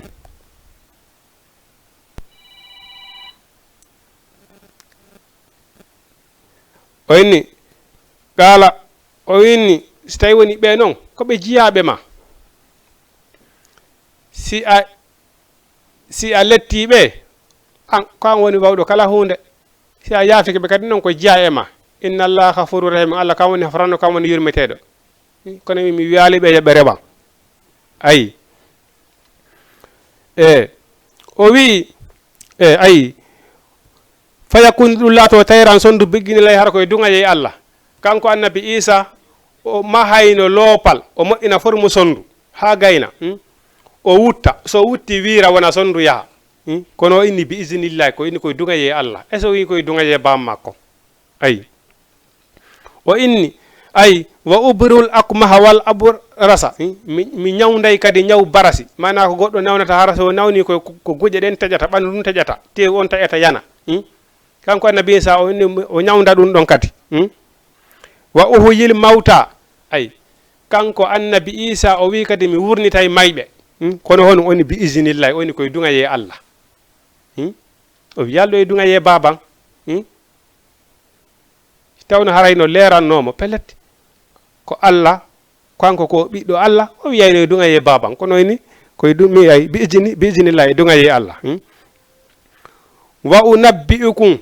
o wi kadi miɗo humpita on bima ta'kuluna konko ñamuɗon wa ma tadakhiruna e konko heddinɗon fi buyutukum ka cuuɗi moɗon mana annabi Isa si on fottinoɗo ka hoore lawol siko maaro e tew ñamuɗa a faami on fottata ɗum o wiya o wiyan ko maaro e tew soƴƴirɗa assalamu aleykum nam oɗo yahi o in si tawi ko fottuɗon woni si tawi woni ko mboyri ñamuɗa on fottata ɗum o wiya o inam ko mboyri ñamuɗa ayi ko heddinɗa ka suudu ma on kadi o innama kadi ko ɗum ɗo heddinɗa ka suudu ma a ñaami hunde kaari ko hunde kaari heddinɗa ka suudu ma ay hara mo andi alhama fayredo fof ayi o inni inna fi zalika tabitino ɗum ɗo la ayatan ko mande lakum wonande on in kuntum si o laatike mu'minina hiɗon gonɗini ayi mana andi o wi mi ari mi addani o mu'jizaji kawakeji fi hon ɗum fi no andiron Allah ko gooto no andiron Allah subhanahu wa taala woni wawɗo kala hunde o inni ko mande wonande on si tawi woni on laatike noon kon gonɗinɓe ayi andi ko ɗum no woodi woɓɓe goo kala nangue ɗo hay enen hande wurɓe ka leydi nan ɗo ko hiɓe metti faminde gonga hiɓe metti naninde gonga kamɓe ko wola o hiɓe sikkiti hiɓe sikkiti ha ɓe sikkiti Allah subhanahu wa ta'ala ayi ko si tawi woni hiɗon laatake ɗon goni ko ɗum waɗi so Allah subhanahu wa ta'ala sago o wola ha o ina ya uliyal babe kono yo jomiraɓe nendillaji haqqil kono yo jomiraɓe haqqil ayi oni wa musaddiqan ko gonginɗo kadi lima bayna yadayhi ɗen won lima bayna yadayya ɗen wonɗe yeeso makko ayi assalamu aleykum allo assalamu aleykum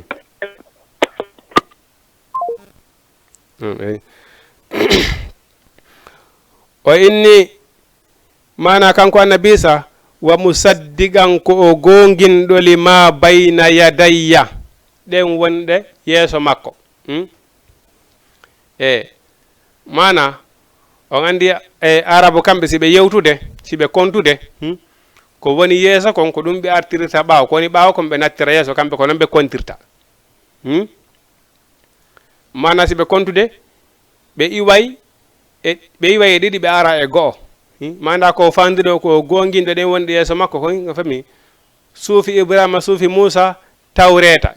ƴeeɗo fof yimo gondiri e defte wonɗe yeeso makko ɗen ayi o inni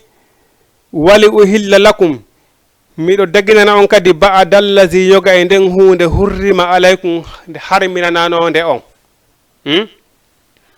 no woduno e bani israila en ɓe goo harminanaɓe on e ñamgol tew geloɗi bon harminaynoɓe piiji goo ɗen wonɗi yeeso makko assalamu aleykum assalamu aleykum aleykum salam ƴeeɗo hoyimo gondiri e defte wonɗi yeeso makko ɗe ko homɓe téléphone on noon no yetta hande kon so nam mana hino woduno e arabuɓe goo kamɓe piijugoɓe harminaneno ɗi hoore maɓɓe ayi joni noon no woduno woɓɓe goo ɓe harminaneno hoore maɓɓe ñamugo wona tewe geloɗi e goɗɗi goo e goɗɗi goo ɓay o ari o dagginani ɓe ɗum ɗon fof mana hande kadi ɗiɗi harminanoɗi on fof hande kadi mo dagginani on ɗi ayi ko ɗum wayni e miɗo daggina noon kadi yoga e hunde nde harminano ɗon e hoore moɗon ayi wa ji'itukum mi addanayi on kadi bi ayati mande min rabbikum mi addani on kadi bi ayati mandeji min rabbikum immorde ka joom moɗon o wi fattaqulla hule e allah bon allah annabi isa ko ɓiɗɗo allah noon o wiyano ɗo fattaqul o winano ɗo fattagu abi o winano awa hule baban kono o wi fattaqulla hule e allah ka wa ati uni ɗofte ɗollam min nelaɗo e moɗon on wallahi ɓiɗɗo no wawi mantorde baba surtout si tawani baba ma ko neɗɗo gañnuɗo haaju o wiyayno ɗo joni so o lintino ɗo ha o wi o nano mi addani on mandeji immore ko jamanu koko sifanaɗo ko fayi wurntirgol mayɓe ñawnugol ñaw barasi moƴƴingol loppal ko way wona wa sondu o wutta wiira bon o fotta ɗo e goɗɗo o wollanamo ko ñaami o wollanamo ko heddine ka suudu makko ɗiɗo kawakeji hop o wi min rabbikum ko immorde ka joomi moɗon o wi noon o watti ɗum on woni fattaqulla hule e allah ɗum ɗo holli innugol isa ko ɓiɗɗo allah majjere feƴƴali ɗum ɗo ko innayno fattagu abi hule baban ko neni fattagulle he allah watti uni ɗofte ɗollam min nelaɗon o ni inna allaha no allah rabbi woni jeyɗolan wa rabbukum woni jeyɗo on ayi fa abuduhu rewemo ndareɗo inna allaha no allah rabbi kanko woni jeyɗolan mono awawinene ɗo inna allaha allah abi woni bengan si tawno hara annabi ara allah ko baba makko nun ka koɗo ko honnum kanko annabi isa wi o wi inna allaha rabbi ko allah woni ko jeymi o nallo inna allaha abi wa rabbukum ko allah woni kadi ko jeymi woni jeyi on fa abuduhu rewemo kanko allah haza siratum mustaqimin ko ɗum ɗo woni lawol fewngol ngol ko ɗum ɗo woni lawol fewngol ngol ayi falamma ahassa isa minhumul kufra ayi tumande annabi isa yawno ha ayi soyi e maɓɓe heefarankaku yagal ngal ayi tumande annabi isa yawno ha soyi e maɓɓe heefaran yakal ngal ayi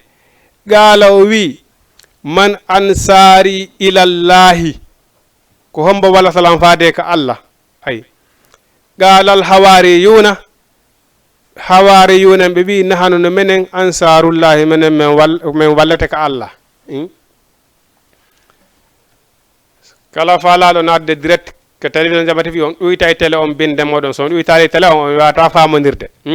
kala noddowoɗa ɗoyta e télé on ha sesa inchallah on sayi a wawa natude annabi isa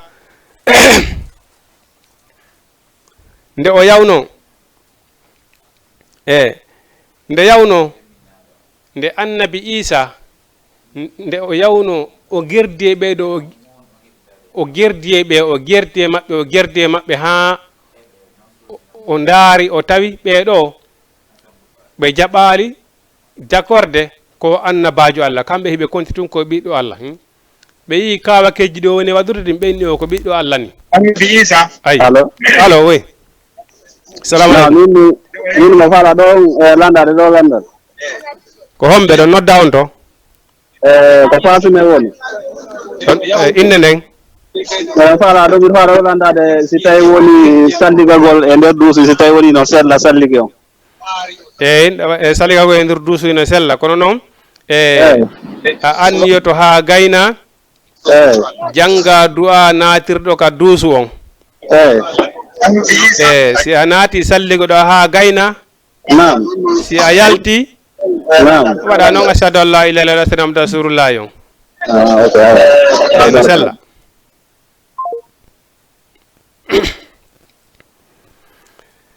mana annabi Isa nde nam atten tawe landal ngal mana salligagol e nder duusu hino sella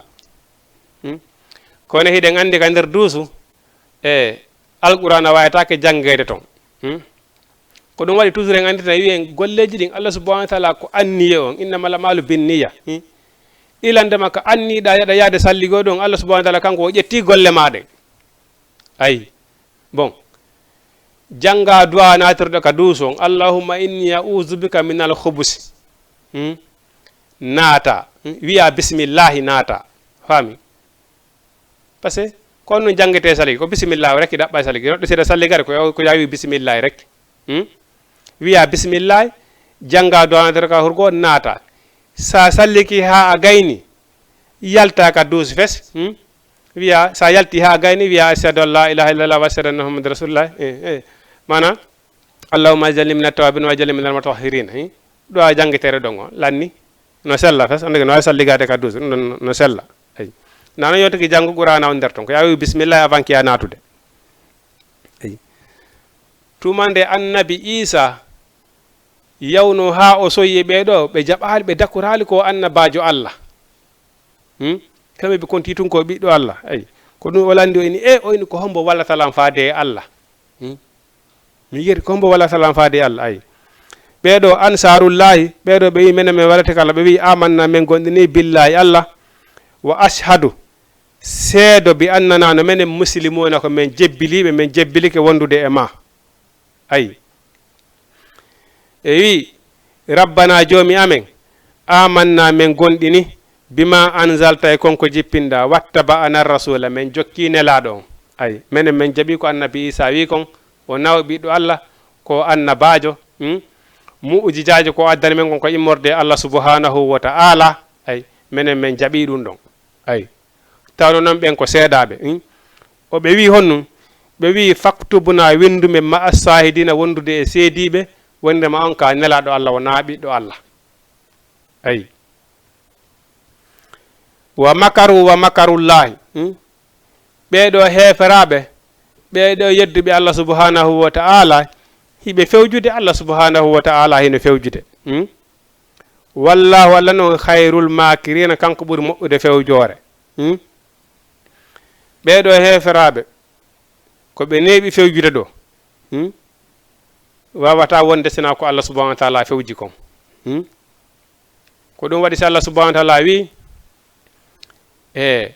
neɗɗo on ko wawɗa ko toragol mais jaabingol ɗum ɗon koye jungo Allah subhanahu wa ta'ala woni ko woni ayi is qala Allahu andite to mande Allah subhanahu wa ta'ala wiwno ya Isa wi ko an yo Isa inni no min mutawaffika mi huɓidotoma mana ko fandi o mi naɓete mana on andi annabi Isa kanko o mayali o ƴentina nde yawno ha ɓeɗo heferaɓe ɓayɓe wiɓe ƴo o wayi ɗiɗo musaji ha o ɓeyna ka ɓiɗɗo Allah wiya o min nan ɓiɗɗo Allah dey komi nelaɗo Allah inni rasulullahi kala fiyake waɗi kadi o inna ko mande immata ka joom moɗon ɓe wi he bani Israil ɓe wi an ko a ɓiɗɗo Allah forcé ma men waɗe reɓeteɗo ma wona Allah amen o wi abadan ɓe gerdi e makko ha ko ɗon noon o ɗaɓɓuno fa bo o wi o wi ko hombo walla salam faade e Allah ha ɓe seeɗa ɓeɗa jokkuɓe mo ɓeyni minen min wallete faade e Allah ayi joni noon ɓay noon woni o dakoranali ɓe joni ɓe rewama o wona Allah ɓe inni joni ɓe inni ko honno ɓe waɗata joni yoɓe nangumo ɓe adda ɓe fempamo hande kadi forcé degré o yiiɗi o añi hande kadi ɓe rewamo ayi ɓay noon ɓe formanimo on kuuɗon ɓay ɓe fokkatanimo o dogi ha o naatoy e suudu naatugol makka nder suudu ton ko ɗon Allah subhanahu wa taala ƴentinirimo ko ɗon Allah subhanahu wa taala ƴentinirimo naɓe makka asamaw on gelike bon joni noon hoorejo heeferaɓen Allah subhanahu wa taala halkimo wattimo mbaadi annabi Isa ay ɓe naati tun ɓe yimo ɓe sikki ko Isa ɓe nangimo ɓe fempi ɓe inni ɓe fempi Isa ay Allah subhanahu wa taala wi o dandi annabajo makko on fempede o dandi annabajo makko on warede ay Isa on hino woori kala ɓurana filliti muɗum ko laaɓi pos hino ari he gisa e kamɓe heferaɓe ɓay ɓe ari ɓay ɓe fempi yon ɓe yawno ɓe hattimo ko noon andi tun si Allah subhanahu wa taala majjini goɗɗo koko wi kon fewnowomo ala eyi ɓe yawno ɓe hatti on lanɗo heferawo maɓɓe ɓe ni honto noon kaari ayi kono ɓay tun Allah majjiniɓe salamu aleykum aleykum salam wa rahmatullah on jarama nala toon ko homɓe ɗon nodda on to eɗen nodda Wakam awa nala toon jantum télé on no huɓɓi waggamu ɗo marsude kaka ka téléphone mo wonɗon e darde a ko tele ɗen mo woni e darde ay ɓe marsude maɓɓe awa alhamdulillah ay inde nden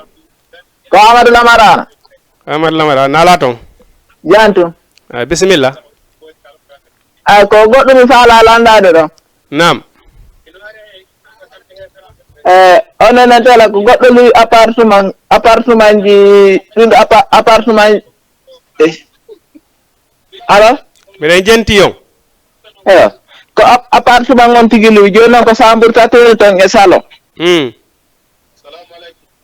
joni noon bisimilla taw heɗo télé o mbiɗen jenti on maake tun ok joni ko appartement ngo luwi appartement ko chambre tatori ton e salon joni noon mimo yoɓude 150.000 luwas o heɓino yimɓe tato faalaɓe ƴettude ɗum ɗo appartement ji ɗi ɗum ɗo appartement ngo joni ara ko luwi chambre ji ɗi tati kan ko wona ka salon joni noon si tawini o yoɓiniɓe 150.000 oɓe waɓɓe 50.000 est ce que ara ɗon no daggi kanko ara yoɓali luwasi si tawini o haalnaaliɓe ko tele woni o yoɓude kanko mo yoɓude 150.000 woni o yoɓude appartement o eyi appartement ngo joni noon o luwinira chambre ji ɗin chambre kala o yoɓina 50.000 o kanko wona ka salon eyyi kono mi sikki kanko daare mo yoɓude par ce que ko 150.000 joni ɗon goto kala ɓe yoɓa 50.000 kanko de yoɓa 50.000 non non appartement ngo ko chambre ji tati e salon kanko o luwine woni chambre kala 50.000 hani chambre tati on ko 150.000 to kanko wona ka salon o gara kanko ala yoɓude mana ko ɓe luwini ɓe woni yoɓude 150.000 on eyo bon a andi haray e nelaɗo hino maaki mana coggu ɓurtu ngu coggu si ngu ɓurti tun haray ngu harmi eyi hay goto noon ɗaɓɓata ka heɓata eyi hino dago ka ƴetta ɗo joni appartement exemple ɗo joni hara ko no wirɗa ɗon hara ko 150.000 eyi a faami eyi hino sellanama ko ɗaɓɓa intérêt kono noon haray intérêt wona yo ɓurtu si ɓurti tun haray harmi itti noon sikka si tawani himo ton haray ko ɓe woluwine woni mo yoɓande luwasi haray ɗum ɓurti ok haray ɗon sellata hino daganamo no ɗaɓɓugol par ce que kanko woni responsable eyi ko haala men ene yimi yo ɓene o goɗɗo ko yollanto ko ndiyam ko fiya ɓuuɓu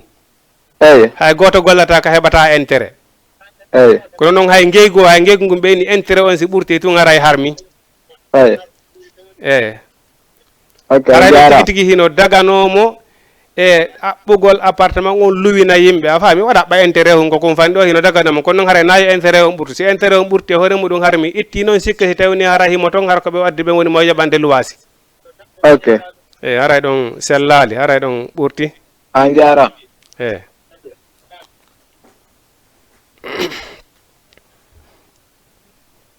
nam haray ko noon wata wonirde hiɗen andi goɗɗo hiɗa wawi arde ɗo joni yiya ɗo appartement joni exemple o joni so tawi woni ara ɗo ƴetta appartement so tawi jom appartement woni ɗo joni appartement ɗo ko 200 mille moni moye luwinirde a ƴettimo kan woni responsabilité e muɗum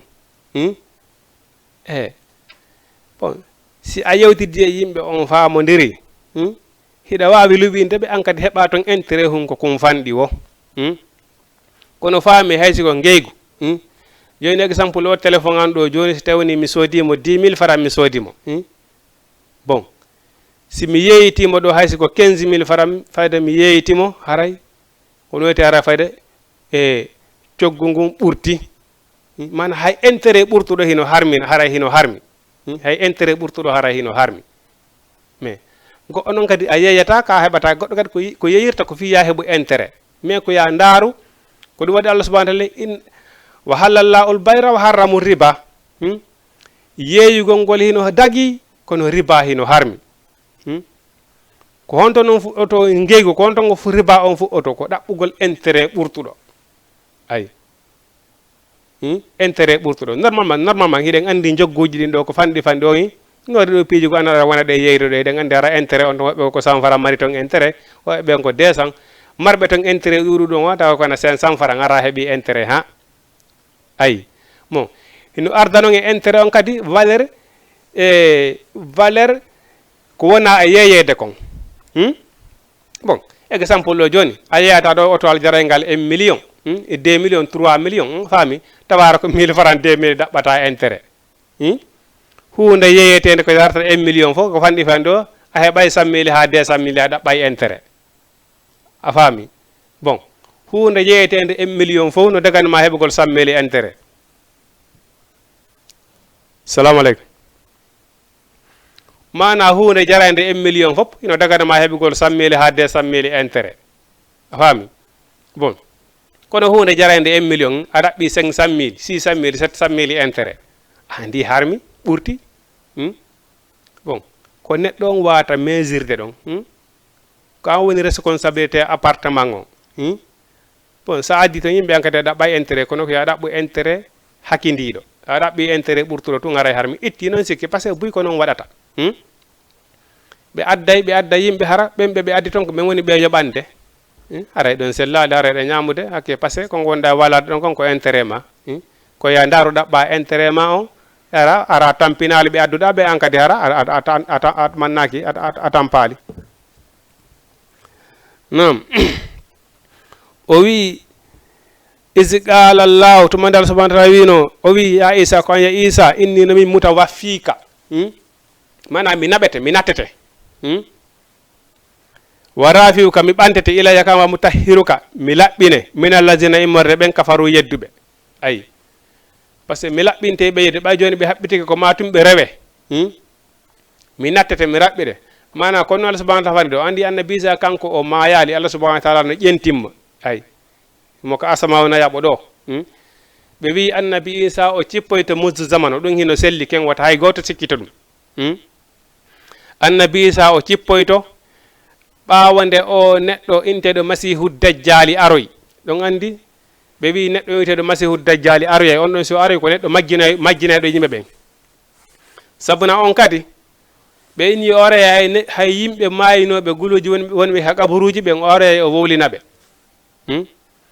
o oreyay ɗo e gaburu goɗɗo o mbaɓɓa gaburu o wiya kaari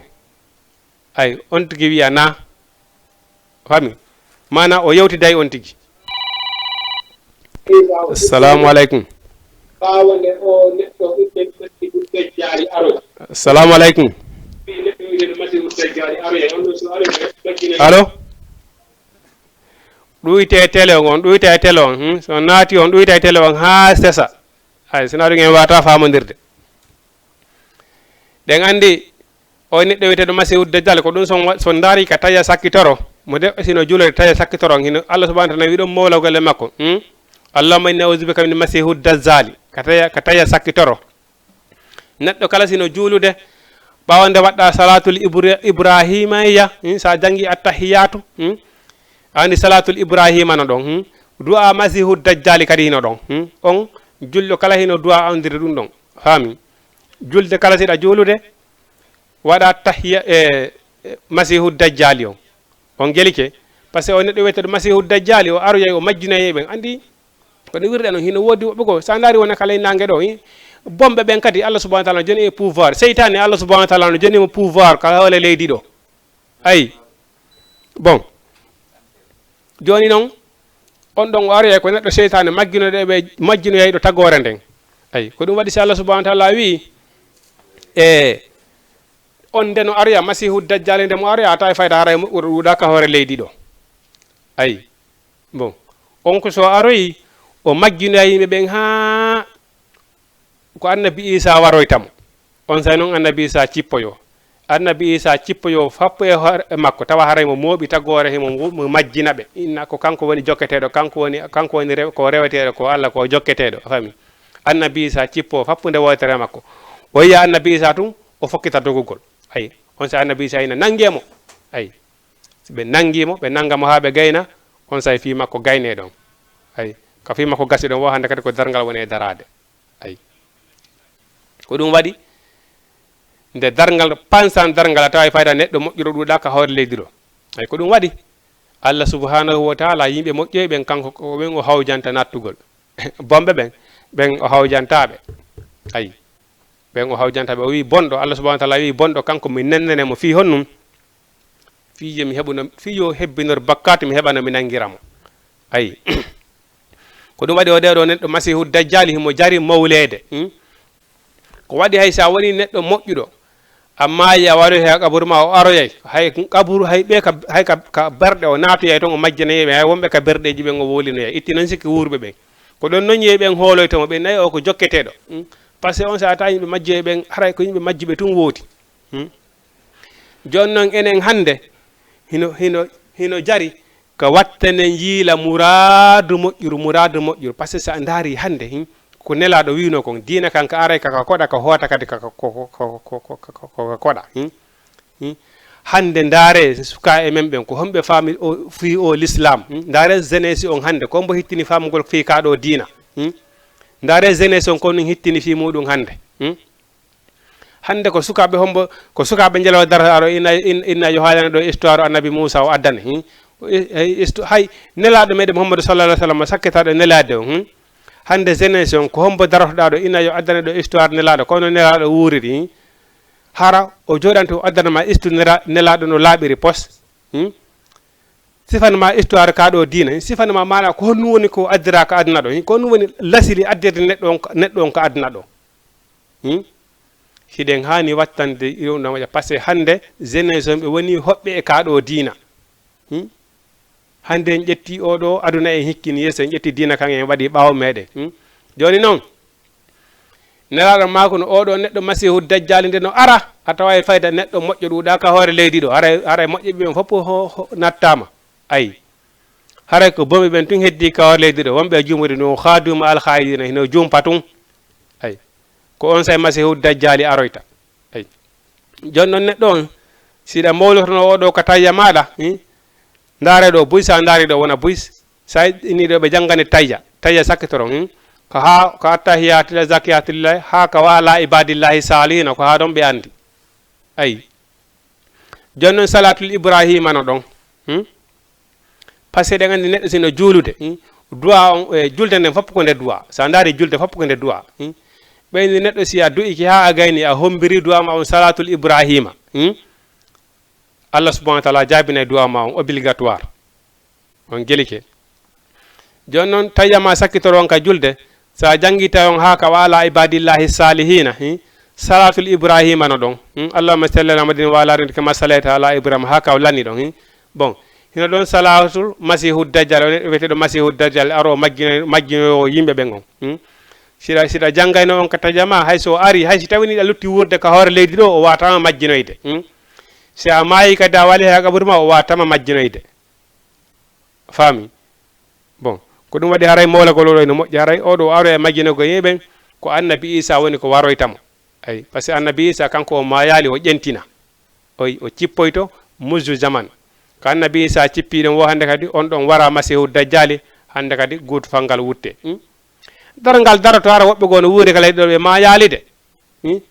ka ayɗe sikkude yimɓe ɓen fof mayay ha lanna fete si darangal daro la ko pansan dargal ngal warata yimɓe ɓen ko won tun noon fopp maya alamo meeɗata ko wiyete mayde kon faami ko guudu fangal aranal ngal pansal dargal ko ɗum ɗon warata heddinoɓe wurude ɓen ayi voilà woɓɓe goo sa moytaki ɓe mayay bimbi dargal ngal daro kikiɗe ayi ko noon wata wondirde ayi bon par ce que annabi Isa kaw cippi wande kadi aray lanni aray woni feng ayi bon joni noon kono ɓe inni on sa tawa heɗe aray moƴƴuɗo ala aray hande kadi ko bomɓe tun heddi e hoore leydi ndi hande kadi aray moƴƴoy ɓen fof Allah subhanahu wa taala natti ayi bon ko ɗum o wi min natete ay ilayya kam wa mutahhiruka mi laɓɓine min lazina immorde ɓen kafaru yedduɓe wa jailul lazina min waɗa ɓen ittaba'uka jokkuno ema fawqal lazina sengodo ɓen kafaru yedduɓe ila yawmil qiyamati ha ñande dargal ayi jokkunoɓe annabi Isa ɓen min waɗay ɓen sengodoɓe yeddunoɓe Isa ha ñande dargal ayi ko wona noon kadi jaɓuɗo ko Allah subhanahu wa taala wi kon on forcé degré o wona e dow tun ha yesola o wona e dow tun goɗɗo goo mara feere ayi ko waɗi Allah subhanahu wa taala man yuridillahu khairan yufaqihuhu fi dini kala mo Allah subhanahu wa taala fanala moƴƴere nden ko diina kan o faminta on tigi siɗo hara wonay ɗo intelligence siɗo hara a janggay ɗo ha moƴƴinde avion siɗa faala a janggay ɗo ha wawa moƴƴingol bateau si a janga l'islamu a taway no hawni ayi bon andi ko ɗum sa dari wona oustage Taibou Ba toujours kala ɓe anditine ɗum kamen ɓe maki kamɓe ɓe yahi e nokkeli hewɗi bon wona jifuɓe go ɓe anndanɗa hoore ma hunjiɓe alqur'ana jogiiɓe usine ji moƴƴinaɓe avion je moƴƴina baton je hiɓe hunji alqur'anul karim o ayi woɓɓe ko pilote avion hiɓe hunji alqur'anul karim o sa yahi ɗo wona makkatel mukarrama ɗo wona medina aye général ji capitaine ji hara ɓe tappi garade ji ilandema ka hoore ha memi ka koyɗe mais hiɓe hunji alqur'an on hiɓe andi alqur'an par ce que hiɓe andi ɗum ɗon fi a wawi moƴƴingol ɗo avion ɗum a jangguiɗo a heeɓi gandal moƴƴinir ɗum avion bon ɗum est ce que ɗum dandima ka Allah subhanahu wa taala dandima o si tawi yiɗa faami ka ɗo diina est ce que Allah subhanahu wa taala ni kala mi fandini moƴƴiran o jangga hawa moƴƴingol avion ka o wimo mi fandini moƴƴiran o janggay ha o wona intelligent o wawa moƴƴingol piji ɗi 9 ko wi man yuridillahi khairan yufaqihu fi dini henno noon sa yiɗo hande ɓe andanɗa hoore ma yiɓe no towoɗo ena kañum woni star no ɗum wani nanga hara anda hay feccere hara gandal mum hewta hay kol ɓulle mum ɗen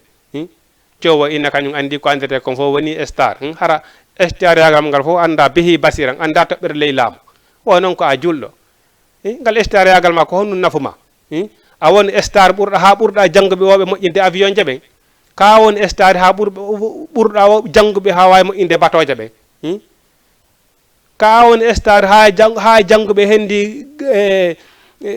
wonugol capitaine wonugol général joguiɓe wonɓe hoore bateau andanɗa hoore ma hara hiɓe janggi kaɗo diina hiɓe faami kaɗo diina bon ɗum ko ɗaynugol hoore mum no ayi ko ɗum waɗi kala wo ko waɗɗa ka aduna ɗo si tawi woni a famali kaɗo diina ma ya andu haray fusi ko famuɗa ça fait harayɗa winde harayɗa pointa 0 ko Allah subhanahu wa taala ko no wawɗa wo no wawɗa quelque soit no wawɗa wadde kato faama kaɗo diina maɗa aba hay si tawi woni hiɗa jokki piiji ko ɗi andanɗa hoore ma Allah subhanahu wa taala yiɗa yerlade siɗa faami kaɗo diina ma ñande faalaɗa yaltogilen ni piiji o a tawa hino yombamma no wonanma facile kono moden tawi goɗɗo jokki ɗo aduna hikkinde aduna yeeso ha heeɓi ɗo duuɓi 50 duuɓi 60 hande kadi noon innaɗa holude Allah faaleɗa noon tuubude rutto kaka ko on sa noon toɓɓoyta ko on sa noon janggoyta faytiya faama janggoya falaki nasa faama on sa on tan wata janggoyde faama sariyaji Allah ɗin faama abadan kaka paygel yagal ma ilannama ka duuɓi jeɗɗi ma duuɓi jeenayi duuɓi 10 duuɓi 15 duuɓi 20 duuɓi 50 ko ɗon janggata diina kam faama kaka nafe so ya heɓi duuɓi capannayyi duuɓi capanɗe joyi duuɓi capanɗe jeegoo sina Allah subahana taala fallima sa wi a jangga ɗon dina ɗum duñcane goɗɗum ha tawma dokkal Allah molanalngal sina ɗum yomboyta ayi hawni enen noon hannde ayiɗo woɓɓe goo si yeehi ha siɓe fewndike nokku goo ma ɓe heeɓi martabaji goo haray ɓe huuni tani ƴettugol nde ɗo deftere jaha ena karama ko en jannelam joni mi woni star ma mi woni grand commerçant mi janggi mi woni kadir bon mi woni directeur banque mi anda behi basira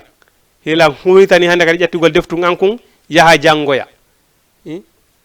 nandi fiyo tawi ɓe gindi gaari e jaka ɗo o woni awɗi jaka o anda hay fuy ka ƴettata ɗon deftere ma nden fi a woni directeur banque walla a woni grand commerçant ma a woni kadir honnude ɗe 9 e 10 ɓay tun a andi a anda ko ƴettaniɗa deftere ma nde kon yaha karama kon sida faalaye ɓen jallete honnunde ɗum ɓurma moƴƴande eddi ka jewtoɗa ɗon hersa ɗon guite yimɓe ɓen wona ɗon maya ɗo a anda behi basiran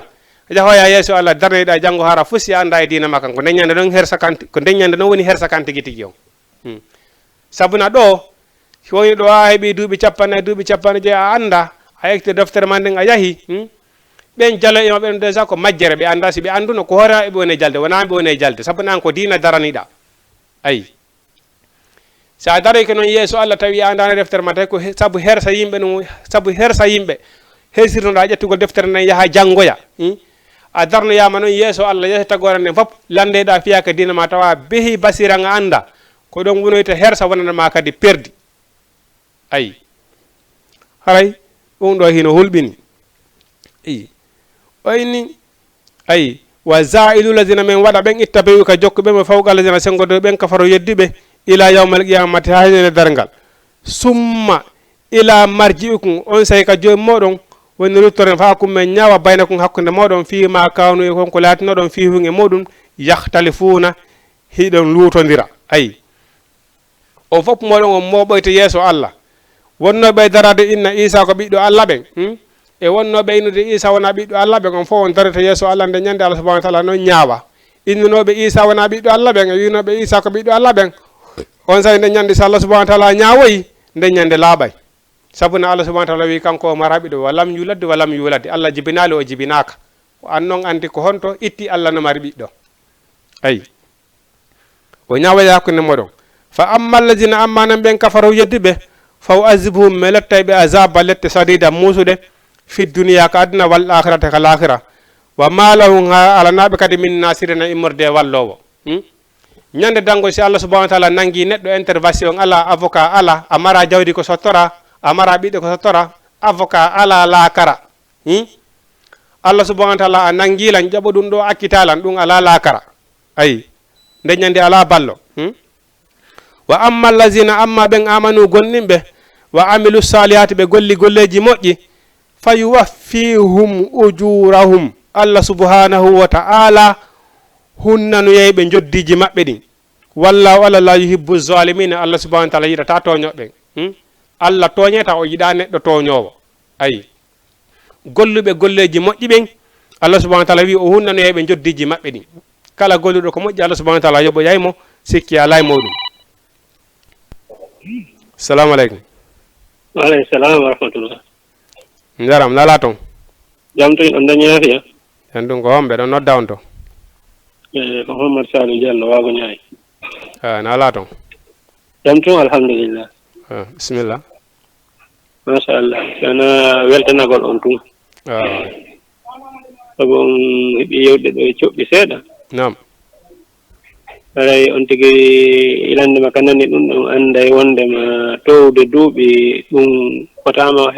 waɗandema hersa ha tawa no a wata yawde ɗa fuɗɗoyoɗa noon janngude diina Allah kam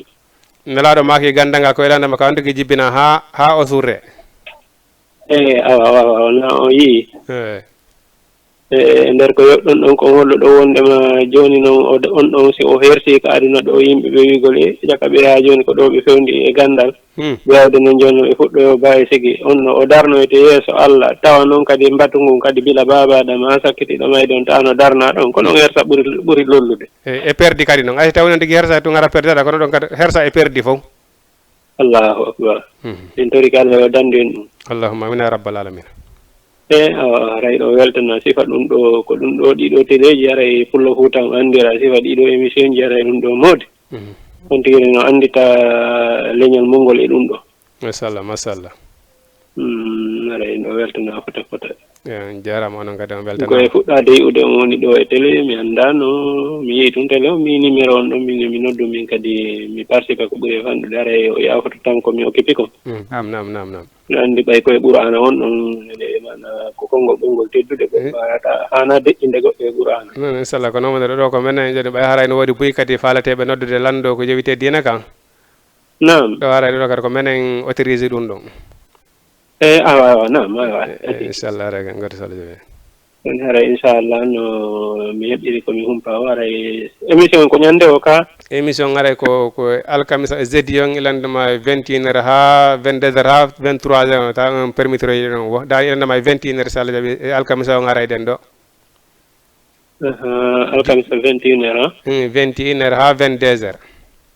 ok aljumon ɗo kadi kilandema 15 heures ɗo ha 16 heures ha 18 heures sabana hannde en tardu seeɗa ko ɗum waɗi sawa leere men on ari ha fewɗo ni nam aljuma 15 heures ha 16 heures inchallah albarka aray mi noddi inchallah jeeyi gasi on jarama on weltanama barka assalamu aleykum wa rahmatullah aleykum assalam aray on weltanama onon wontirɓe gueeƴo e wagoñani ɗon fof o inni fa amma allazina assalamu aleykum assalamu aleykum aleykum salam wa rahmatullahi on fo yaari o jantun naala toon ko homɓe hiɗon nodda hon to meɗen nodda aslem ɗo ewa naala toon télé on no laaɓi asalen toon alhamdulillahi bisimilla eyi mi sohla landare ɗo awa nam duwa mo wolɗon on ɗo i joni ko honno ko si oti tawike ha gayni salmini si wawlamo ɓayi duwaji ɗon tati miɗo andi jokkodiri duwa ka tayya komi andu ko hombo taw atorte ka julde a andi sa juuli mana siko dar mana andi ka dar julde kala ka darde ɗiɗi ko ɗon woni tayya arano andi tayyaji ɗin ka julde ko ɗiɗi eyo bon minno wagatuji ɗi mi wowi waɗude ɗo ɗi simi salminiyami gayni ko duwano ɗo mi arto wolde mo on ɗon ko bisimillahi allahumma anta salam wa minka salam tabaratta bi hadha jalal wal ikram ko woluɗen ɗo simi gayni on ɗo allo kay miɗo jantima allo woy miɗo jantima haɗen ɗiɗo tole on miɗo jantima min ni ko on ɗon mi wowi atorde simi hikkita oɗa allahumma allahumma inni a'udhu bika min azabi gadr min azabi jahannama wa min fitnati maya wa mamati wa min sharri fitnatal masih dajjal noon simi watta on ɗon kadi ok hara salmini ha gayni bon ɗon kadi hino wawi sale kono ko ɓuuri moƴƴude ko ya a naɓa mo avant que ya salminde par ce que si a ndaari sa ari haka sa waɗi tayya on haka wala e badillahi salihina andi salatul ibrahima no ɗon ko kanko noon e salatul masihu dajjal ngo kanji jokkodiri ɗon ɗum ɗon go miɗo wowi waɗugol voilà bon joni noon sa waɗi miɗo wowi wadde ha mi gaynamo voilà joni noon sa waɗi ɗon joni noon sa salmini ɗon sa waɗi ɗon salatul masihu dajjali on bon sa wi assalamu aleykum wa rahmatullah a salmini haara gasi ɗon hannde kadi ko womo duwamira ɗon allahuma anta salam aminka salam tabarakta ya zalzali wal ikrami hannde kadi ko on ɗon tun hombirta hannde kadi waɗa baqiyatu salihati on awa mais ko ɗum ɗon haɗimi fayinde ɗi non hino moƴƴiri ɗon sa waɗi tayya on sa ɗon a waɗi salatul ibrahima on a waɗi salatul masihu dajjali on a salmini ɗon on ko noon awo on jarama ko ɗum yadi salatul masihu dajjali on ka nder julde waɗatamo ka nder tayya ɗon nam mana on andi tayyaji ɗin ka julde ko ɗiɗi tayya mana julde kala ka tayya ka julde ɗimmereten mana a salminay ka tayya arano ha julde ɗimmere nde mana siko fana ko andi ko darde ɗiɗi siko futuro ko darɗe tati ka darde ɗimmere kala a jotto ɗon waɗa tayya arano ɗon ko hawa ala ibadillahi salihina immanoɗa tammere siko futuro walla immanoɗa tammere e nayaɓere ka julde sakkito ka sakkitorde sa ari ha ka wala ibadillahi salihina a continue ɗon salatul ibrahima allahumma salli ala madina wa ala kama sallaita ala ibrahima bon aroya ɗon noon ha oynon ka salatul masihu dajjali faami bon salmina bon hande kadi a mawlike masihu dajjali mo wonɗen wolde fi mum ɗo faami si a salmini hande kadi noon allahumma anta salam wa minka salam tabarakta ya zal jalali wal ikrami allah kan woni jonkisal kaka ma kisal woni ko iwri aw kan woni mawɗo kan woni joom mawgural manta allah subahanahu wa taala wacca allah subhanahu wa taala siɗon gasi on sane on toga waɗa ɗon baqiyatu salihati on allahu akbar capantati subhanallah capantati tati wallahu akbar capantati tati on sane noon duwoɗa ɗon hande kadi noon kala ko faalaɗa on sane noon duwoɗa hande kadi on faami bon duwoɗa hande kadi noon kala ko faalaɗa ay adduna e lakara ɓay ko ɗin ɗiɗi mi anda si faminike salatul ibrahima o e salatul masihu dajjali kañƴe ɗiɗi jokkodiron ɗiɗon ko obligatoire ma ɗi waɗe tayya on tun ha ka wa ala ibadillahi salihina salmina ɗon ɗum ɗon tun yonata par ce que ko ɓuuri hewde kon kon tawno tun ɓe andi ka wa ala ibadillahi salihina salmini sa ɗon ko tayya ara noon ko ha ɗon salminte mana sa juuli ɗiɗi ina immanede tataɓere wa mana yaɓere tayya ɗimmo ɗon a tayyoto ko hawa ala ibadillahi salihina immanoɗa ɗimmere walla tammere ka tayya sakkitoro a tayyoto hawa ala ibadillahi salihina ala arana salatul ibrahima arana salatul masihu dajjali salmina ko ɗon huuɓi ka salatul masihu dajjali ko ɗon huumi salmina si a salmini ha gayni watta ɗon allahumma anta salam wa minka salam tabarakta ya zal jalali wal ikrami hiɗen andi ɗen andi allah subahana taala kanko tigiri himo manti hoore makko sa daari hay ka faati allah subahana taala o manti hoore makko ndaare ɓe farwaɓe ɓe ñamakalaɓe enen si ɓe arda ɗo joni mantugol goɗɗo ɓe aray ɗo tun taw ɓe innama okka mbuuɗi maɗi ɓe wakkete taw ɓe fuɗɗorana ɓe fuɗɗoro taw waccango mama soroma taw ay siɓe fuɗɗorani ɗo mama soroma taw waccugol ɗo mama soroma ɓe ara e mawɓe ma noon ɓe ara e ma taw on sa yolli ɗon jungo ka jeeha makko woni ka jeeha makko fa ƴawna e jonnaɓe ayi sabu kaɓe iwranma toon tan koko weeli ay ɓe fuɗɗorata ko mama soroma ɓe waccama ɓi kaari wolama haɓe ɓe ara e ma ɓi moƴƴo ɓi waɗiri ni wallahi sa yolli ɗon jungo ka jeefa woppite ko woni ka jeefa kon fof jonnaɓe ayi bon awa ko ɗum allah subahana taala kankadi himo yiɗi mantede himo yiɗi waccede ko ɗum woni ko hande ɗen allahumma anta salam wa minka salam tabarakta ya zal jalali wal ikrami ayi on say ɗumannoɗa on say noon mbaɗa noon baqiyatu salihati on say noon toroɗa hande kadi kala ko faalaɗa e aduna o ayi ɗon on haray ko noon on fayali o inni summa ilayya on say ko kam marji kum woni ruttorde on fa akum mi ñawa baynakum hakkude moɗon fima kuntum e konko laati ɗon fihi e muɗum tahtalifuna hiɗon luutodira fa amma allazina amma non ɓen kafaru yedduɓe amma ɓen kafaru yedduɓe fa uazibuhum mi lettayɓe azaban sadida lette muusuɗe fi duniya ko aduna ɗo wal akhirati e halahira ayi wa ma lahum ara alanaɓe minan nasirina immorde e walloɓe ayi on andi allah subhanahu wa taala wi par ce que ko hon woni soñjuden ka aduna ɗo ko ndi jawdi e ɓe ɓiɓɓe allah subhanahu wa taala wi innama amwalakum wa auladukum fitina jawdi e ɓiɗɗo ko fitina ayi bon joni noon ɓe ɓiɓɓe ko ɗum woni fitina maɓɓe on ko angal famin kolɓe ka ɗo dina l'islam ayi parce que ɓiɗɗo ma si a faminali makko aɗo dina l'islam ka sera kumandotoɗamo hande komɓe woni ɗo parama ɓe anda ɗorema ɓe anda ka ɓiɓɓe maɓɓe ñallata ɓe anda ko ni ɓiɓɓe maɓɓe walata ɓe anda ko ni ɓiɓɓe maɓɓe jokki ɓe andi to ɓiɓɓe no wadde naata yalta mais ko ɓe jokki ɓe anda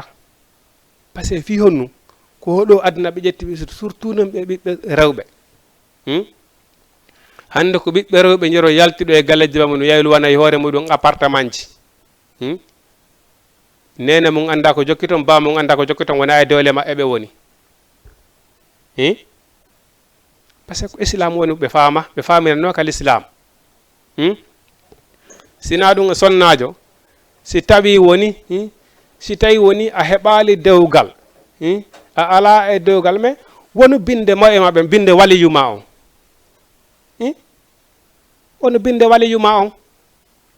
mais jeyi ha ko suddiɗo heɓani hoore mum fitti yewgol wonana hoore mum abandano wonana hoore mum nene mum e bamum anda ko honnum kipi sikkuɗa an a heɓay ɗon jang par ce que o ɓiɗɗo ma Allah subahana wa taala landitoroytamo ñande janggo ko honnu noon woni ɓe nakode par ce que kamɓe ɓe jandama gandal alyahuda yeytiki ɓe kamɓe ɓiɗɗo si woni ha woni majeur hande kadi imo mari droit wonangol hoore makko waɗa ko faala mais gorko ɗa wawi wonande hoorema waliyu honnu woni ɗum par ce que gorko an si tawi woni a yalti gorko si a yalti hiɗa wawi wonande hoorema waliyu jomba mais soddijo si o yalti o wawata wonande hoore makko waliyu par ce que suddiɗo okkitirta hoore mum ayi bon joni noon suddiɗo si o yahi o wonani hoore makko o iwi e jungo waliyu makko fes o wonani hoore makko responsabilité o wani hoore makko ko wona o sortike le jungo waliyu makko fes mais est ce que gorko wawa heɓude courage ɗon yawgol inen no faala on dewgal sunna e farilla hay goto heɓata gorko ɗaɓɓomo ɗo wonko ɗaɓɓiromo fi aduna ayi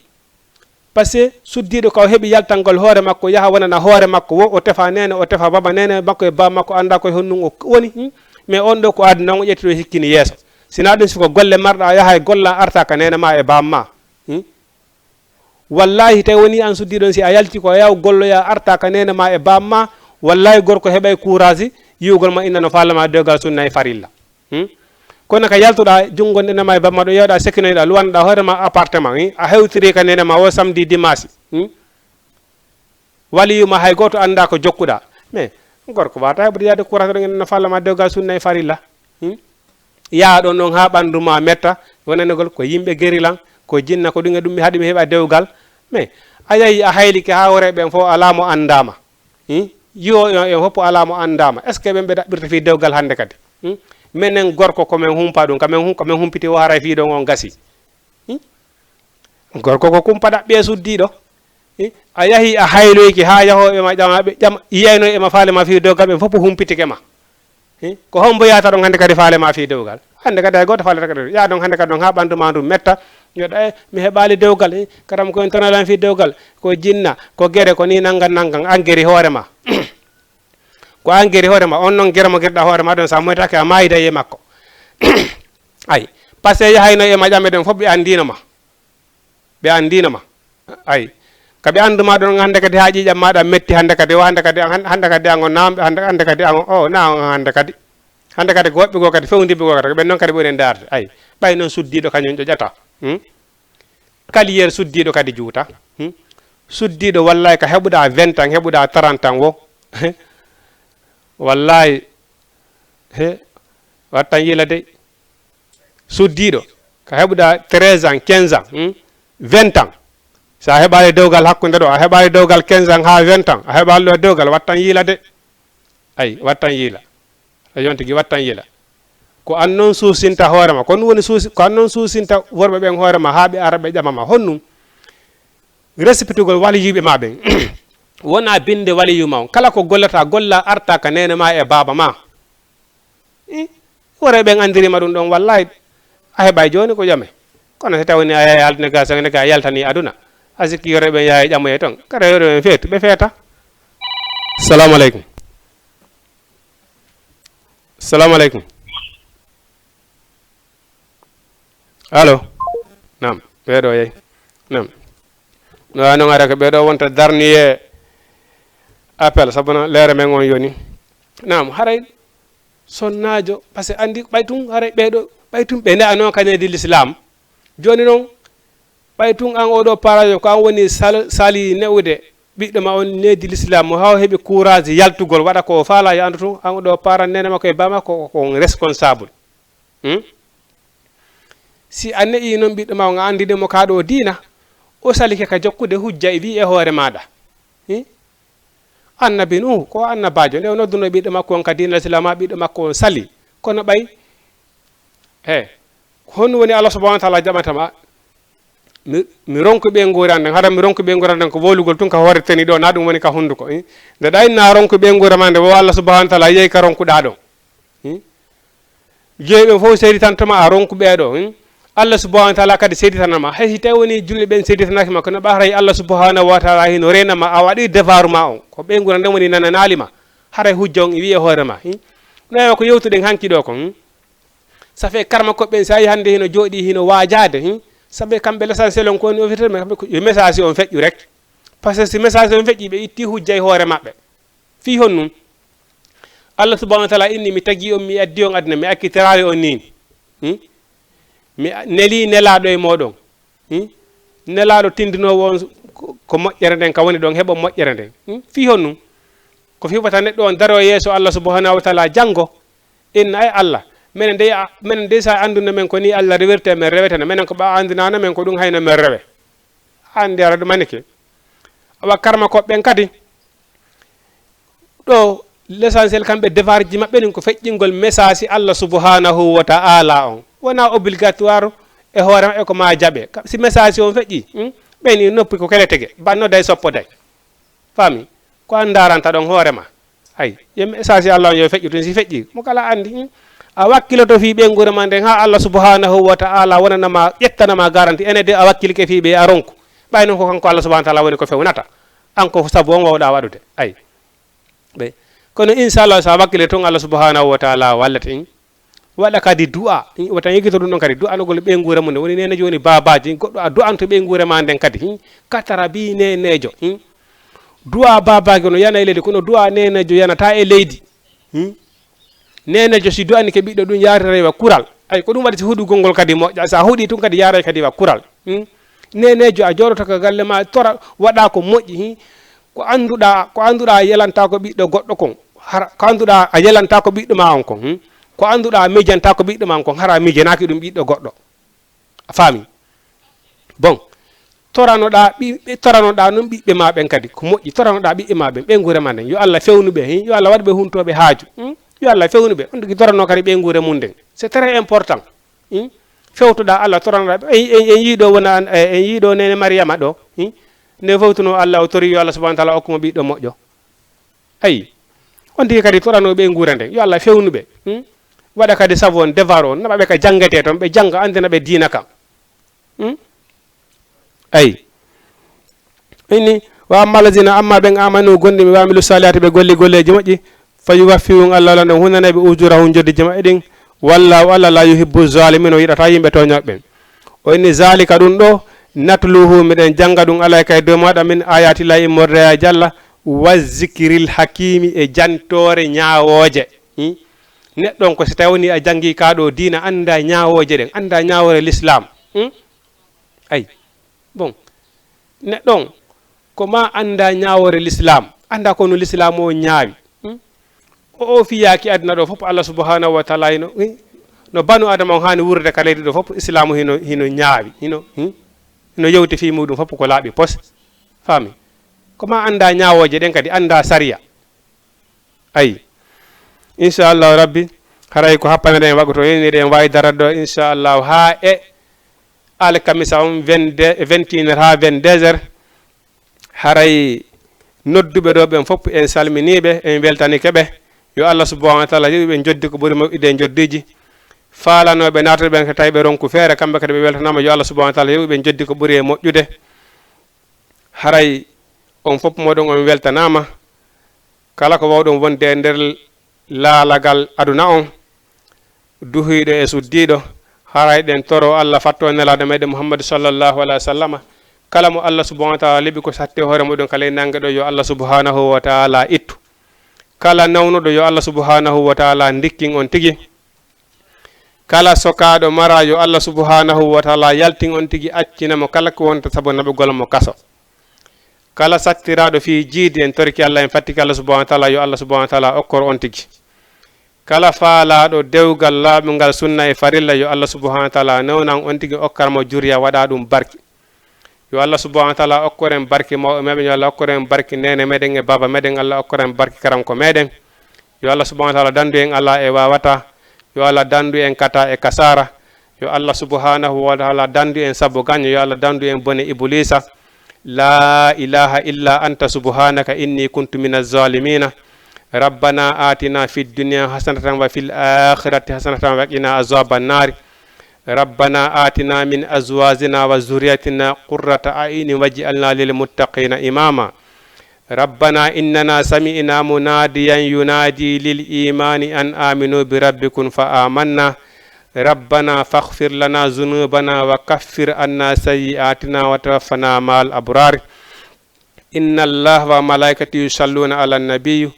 يا أيها الذين آمنوا صلوا عليه وسلموا تسليما اللهم صل على محمد وعلى آل محمد كما صليت على إبراهيم وعلى آل إبراهيم وعلى أزواجه وذريته إنك حميد مجيد اللهم بارك على محمد وعلى آل محمد كما باركت على إبراهيم وعلى آل إبراهيم في العالمين إنك حميد مجيد سبحان ربك رب العزة عما يصفون وسلام على المرسلين والحمد لله رب العالمين